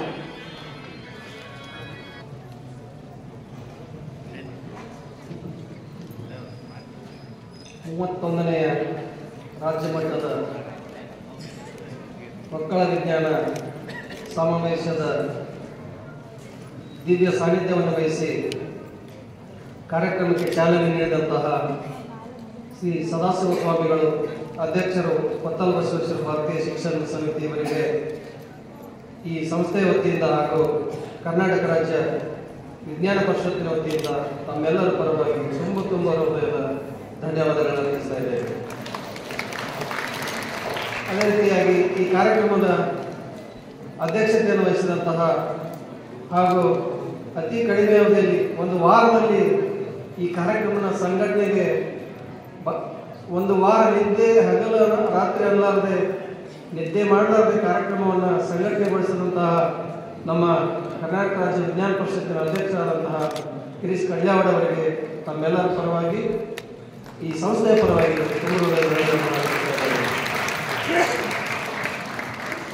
ಇಲ್ಲಿಯವರೆಗೆ ತಮ್ಮೆಲ್ಲರ ಮುಂದೆ ವಿಜ್ಞಾನಿಗಳಾದಂಥ ಇಸ್ರೋ ವಿಜ್ಞಾನಿಗಳಾದಂಥ ದ್ವಾರಕೇಶ್ ಇವರು ತಮ್ಮ ಖಗೋಳದ ಬಗ್ಗೆ ಮಾಹಿತಿಯನ್ನು ನೀಡಿ ಮಧ್ಯಾಹ್ನ ಮತ್ತೆ ತಮ್ಮೊಂದಿಗೆ ಸಂವಾದವನ್ನು ನಡೆಸಲಿಕ್ಕೆ ಆಗಮಿಸಿದಂತಹ ಈ ಇಸ್ರೋ ವಿಜ್ಞಾನಿಗಳಿಗೆ ತಮ್ಮೆಲ್ಲರ ಪರವಾಗಿ ವಿಜ್ಞಾನ ಪರಿಷತ್ತಿನ ಪರವಾಗಿ ಧನ್ಯವಾದಗಳನ್ನು ಅರ್ಪಿಸ್ತಾ ಇದ್ದೇನೆ. ಇನ್ನೋರ್ವ ಸಾಗರ ವಿಜ್ಞಾನಿಗಳು ರಾಷ್ಟ್ರೀಯ ಮಕ್ಕಳ ವಿಜ್ಞಾನ ಸಮಾವೇಶದ ಬ್ಯಾಕ್ಬೋನ್ KRP ಯಾವಾಗ 1ನೇ ರಾಷ್ಟ್ರೀಯ ಮಕ್ಕಳ ವಿಜ್ಞಾನ ಪ್ರಾರಂಭವಾಗೈತಿ, ಇವತ್ತು 31ನೇ ಚಾಲು ಆಗೈತಿ. ಈ 31 ಕಾರ್ಯಕ್ರಮಗಳಲ್ಲಿ ನಿರ್ಣಾಯಕರಾಗಿ, ಸಲಹೆಗಾರರಾಗಿ ಹಾಗೂ ಇಂಗ್ಲಿಷ್ನಲ್ಲಿದ್ದಂಥ SC/STಸಿಂದ ಬಂದಂಥ ಪುಸ್ತಕವನ್ನು ಕನ್ನಡದಲ್ಲಿ ಟ್ರಾನ್ಸ್ಲೇಟ್ ಮಾಡಿ ಕರ್ನಾಟಕದ ವಿದ್ಯಾರ್ಥಿಗಳಿಗೆ ಅತಿ ಸರಳವಾಗಿ ತಿಳಿಯುವ ಹಾಗೆ ಪುಸ್ತಕವನ್ನು ಬರೀತಾ ಬಂದಂತಹ ನಮ್ಮ ಹಿರಿಯರಾದಂತಹ ಶ್ರೀ BN ನಾಯ್ಕ್ ವಿಜ್ಞಾನಿಗಳಿಗೆ ತಮ್ಮೆಲ್ಲರ ಪರವಾಗಿ ವಿಜ್ಞಾನ ಪರಿಷತ್ತಿನ ಪರವಾಗಿ ಇನ್ನೋರ್ವ ICMR ವಿಜ್ಞಾನಿಗಳಾದಂತಹ ಡಾಕ್ಟರ್ ಬಾಣಪ್ಪ ಉಂಗಾರವರು ಕೂಡ ತಮ್ಮೊಂದಿಗೆ ಸಂವಾದ ನಡೆಸಲಿಕ್ಕೆ ಆಗಮಿಸಿದ್ದಾರೆ. ಅವರಿಗೂ ಕೂಡ ತಮ್ಮೆಲ್ಲರ ಪರವಾಗಿ ಈ ಸಂಸ್ಥೆಯ ಕಾರ್ಯದರ್ಶಿಗಳು ಈ ಸಂಸ್ಥೆಯಲ್ಲಿ ಈ ಕಾರ್ಯಕ್ರಮ ನಡೆಸಲು ಅನುವು ಮಾಡಿಕೊಟ್ಟಂತಹ ನಿನ್ನೆಯಿಂದ ತಮ್ಮೆಲ್ಲರೊಂದಿಗೆ ತಾವು ಕೂಡ ಕಾರ್ಯಕ್ರಮ ಹೆಂಗೆ ನಡೀತಕ್ಕಂತಕ್ಕಂಥ ನೋಡ್ತಾ ಇದ್ರು ಕಾಯಂ ಬಂದು ಏನೇನು ಮಾಡ್ಯಾರ ಸರಿ ಐತಿಲ್ಲ ಕಾರ್ಯಕ್ರಮ ಅಂತೇಳಿ. ಆ ಮೇಡಮ್ ಅವರು ಶ್ರೀಮತಿ ಅನುರಾಧ ಪಾಟೀಲ್ ಮೇಡಮ್ ಅವರಿಗೂ ಕೂಡ ತಮ್ಮೆಲ್ಲರ ಪರವಾಗಿ ಧನ್ಯವಾದಗಳನ್ನು ಅರ್ಪಿಸ್ತಾ ಇದ್ದೇನೆ. ಅದೇ ರೀತಿಯಾಗಿ ನಮ್ಮ ಕರ್ನಾಟಕ ರಾಜ್ಯ ವಿಜ್ಞಾನ ಪರಿಷತ್ತಿನ 4 ಜನ EC ಸದಸ್ಯರು, ಅವರಿಗಿಂತ ಮುಂಚಿತವಾಗಿ ಈ ಕಾರ್ಯಕ್ರಮದ ರಾಜ್ಯ ಸಂಯೋಜಕರಾದಂತಹ ಡಾಕ್ಟರ್ ಕುಂಟ್ಯಪ್ಪ ಗೌರಿಪುರವರು ಸುಮಾರು 1 ತಿಂಗಳಿಂದ ಈ ಕಾರ್ಯಕ್ರಮದ ಯಶಸ್ವಿಯಾಗಿ ಕೊಪ್ಪಳ ಅಲ್ಲಿ ಎಲ್ಲ ಕಡೆ ಅಡ್ಡಾಡಿ ಕೊನೆಯದಾಗಿ ಬೆಂಗಳೂರು ಎಲ್ಲ ಅಡ್ಡಾಡಿ ಈ ಕಾರ್ಯಕ್ರಮವನ್ನು ಸಂಘಟಿಸಿದ್ದಾರೆ. ಡಾಕ್ಟರ್ ಕುಂಟ್ಯಪ್ಪ ಗೌರಿಪುರವರಿಗೂ ಕೂಡ ತಮ್ಮೆಲ್ಲರ ಪರವಾಗಿ ಧನ್ಯವಾದಗಳನ್ನು ಅರ್ಪಿಸ್ತಾ ಇದ್ದೇನೆ. ನಮ್ಮ ಕರ್ನಾಟಕ ರಾಜ್ಯ ವಿಜ್ಞಾನ ಪರಿಷತ್ತಿನ ಹಿರಿಯ EC ಎಜುಕೇಟಿವ್ ಕಮಿಟಿ ಮೆಂಬರ್ ಆದಂತಹ ದಾನಿ ಬಾಬರ್ ಅವರಿಗೂ ಕೂಡ ಧನ್ಯವಾದಗಳನ್ನು ಅರ್ಪಿಸ್ತಾ ಇದ್ದೇನೆ. ಇನ್ನೋರ್ವ ಹಿರಿಯರು ರಾಷ್ಟ್ರ ಪ್ರಶಸ್ತಿ ವಿಜೇತ ಶಿಕ್ಷಕರಾದಂತಹ ಮಹಾರುದ್ರಪ್ಪ ಅಣದೂರ್ ಅವರಿಗೂ ಕೂಡ ಧನ್ಯವಾದಗಳನ್ನು ಅರ್ಪಿಸ್ತಾ ಇದ್ದೇನೆ. ಇನ್ನೋರ್ವ EC ಸದಸ್ಯರಾದಂತಹ ಶಿಕ್ಷಕರಾದಂತಹ ಬಸಲಿಂಗಪ್ಪ ಮಲಾರ್ ಅವರಿಗೂ ಕೂಡ ತಮ್ಮೆಲ್ಲರ ಪರವಾಗಿ ಧನ್ಯವಾದಗಳನ್ನು ಅರ್ಪಿಸ್ತಾ ಇದ್ದೇನೆ. ಇಲ್ಲಿ ಸುಮಾರು ವಿವಿಧ ಜಿಲ್ಲೆಗಳಿಂದ ಬೆಂಗಳೂರು, ಬೆಳಗಾವಿ ಹಾಗೂ ಇನ್ನಿತರ ವಿಭಾಗಗಳಿಂದ 12 ಜನ ನಿರ್ಣಾಯಕರು ಆಗಮಿಸಿದ್ದಾರೆ. ಆ ಎಲ್ಲ ನಿರ್ಣಾಯಕರಿಗೂ ಕೂಡ ತಮ್ಮೆಲ್ಲರ ಪರವಾಗಿ ಧನ್ಯವಾದಗಳನ್ನು ಅರ್ಪಿಸ್ತಾ ಇದ್ದೇನೆ. ಕಾರ್ಯಕ್ರಮ ಯಾವ ರೀತಿ ನಡೀತದೆ ಅಂತಕ್ಕಂಥ ತುಂಬ ರಾಜ್ಯದಾದಂಥ ಪ್ರಚಾರವನ್ನು ತಮ್ಮ ಪತ್ರಿಕೆಗಳಲ್ಲಿ ನೀಡಿದಂತಹ ಮಾಧ್ಯಮದ ಬಂಧು ಮಿತ್ರರಿಗೂ ಕೂಡ ತಮ್ಮೆಲ್ಲರ ಪರವಾಗಿ ಧನ್ಯವಾದಗಳನ್ನು ಅರ್ಪಿಸ್ತಾ ಇದ್ದೇನೆ. ಇಲ್ಲಿ ಆಗಮಿಸಿದಂತಹ ಸುಮಾರು 30 ಜಿಲ್ಲೆಗಳಿಂದ ಆಗಮಿಸಿದಂಥ ಜಿಲ್ಲಾ ಸಂಯೋಜಕರು, 30 ಜಿಲ್ಲೆಯಿಂದ ಆಗಮಿಸಿದಂಥ ಮಾರ್ಗದರ್ಶಿ ಶಿಕ್ಷಕರು ಹಾಗೂ ಕೆಲವೊಬ್ಬರು ಪಾಲಕರು ಕೂಡ ಮಕ್ಕಳನ್ನು ಕರ್ಕೊಂಡು ಬಂದಿದ್ದಾರೆ. ಗೈಡ್ ಟೀಚರ್ಸು ಎಲ್ಲರಿಗೂ ಕೂಡ ತಮ್ಮೆಲ್ಲರ ಪರವಾಗಿ ಸಂಸ್ಥೆ ಪರವಾಗಿ ಧನ್ಯವಾದಗಳನ್ನು ಅರ್ಪಿಸ್ತಾ ಇದ್ದೇನೆ.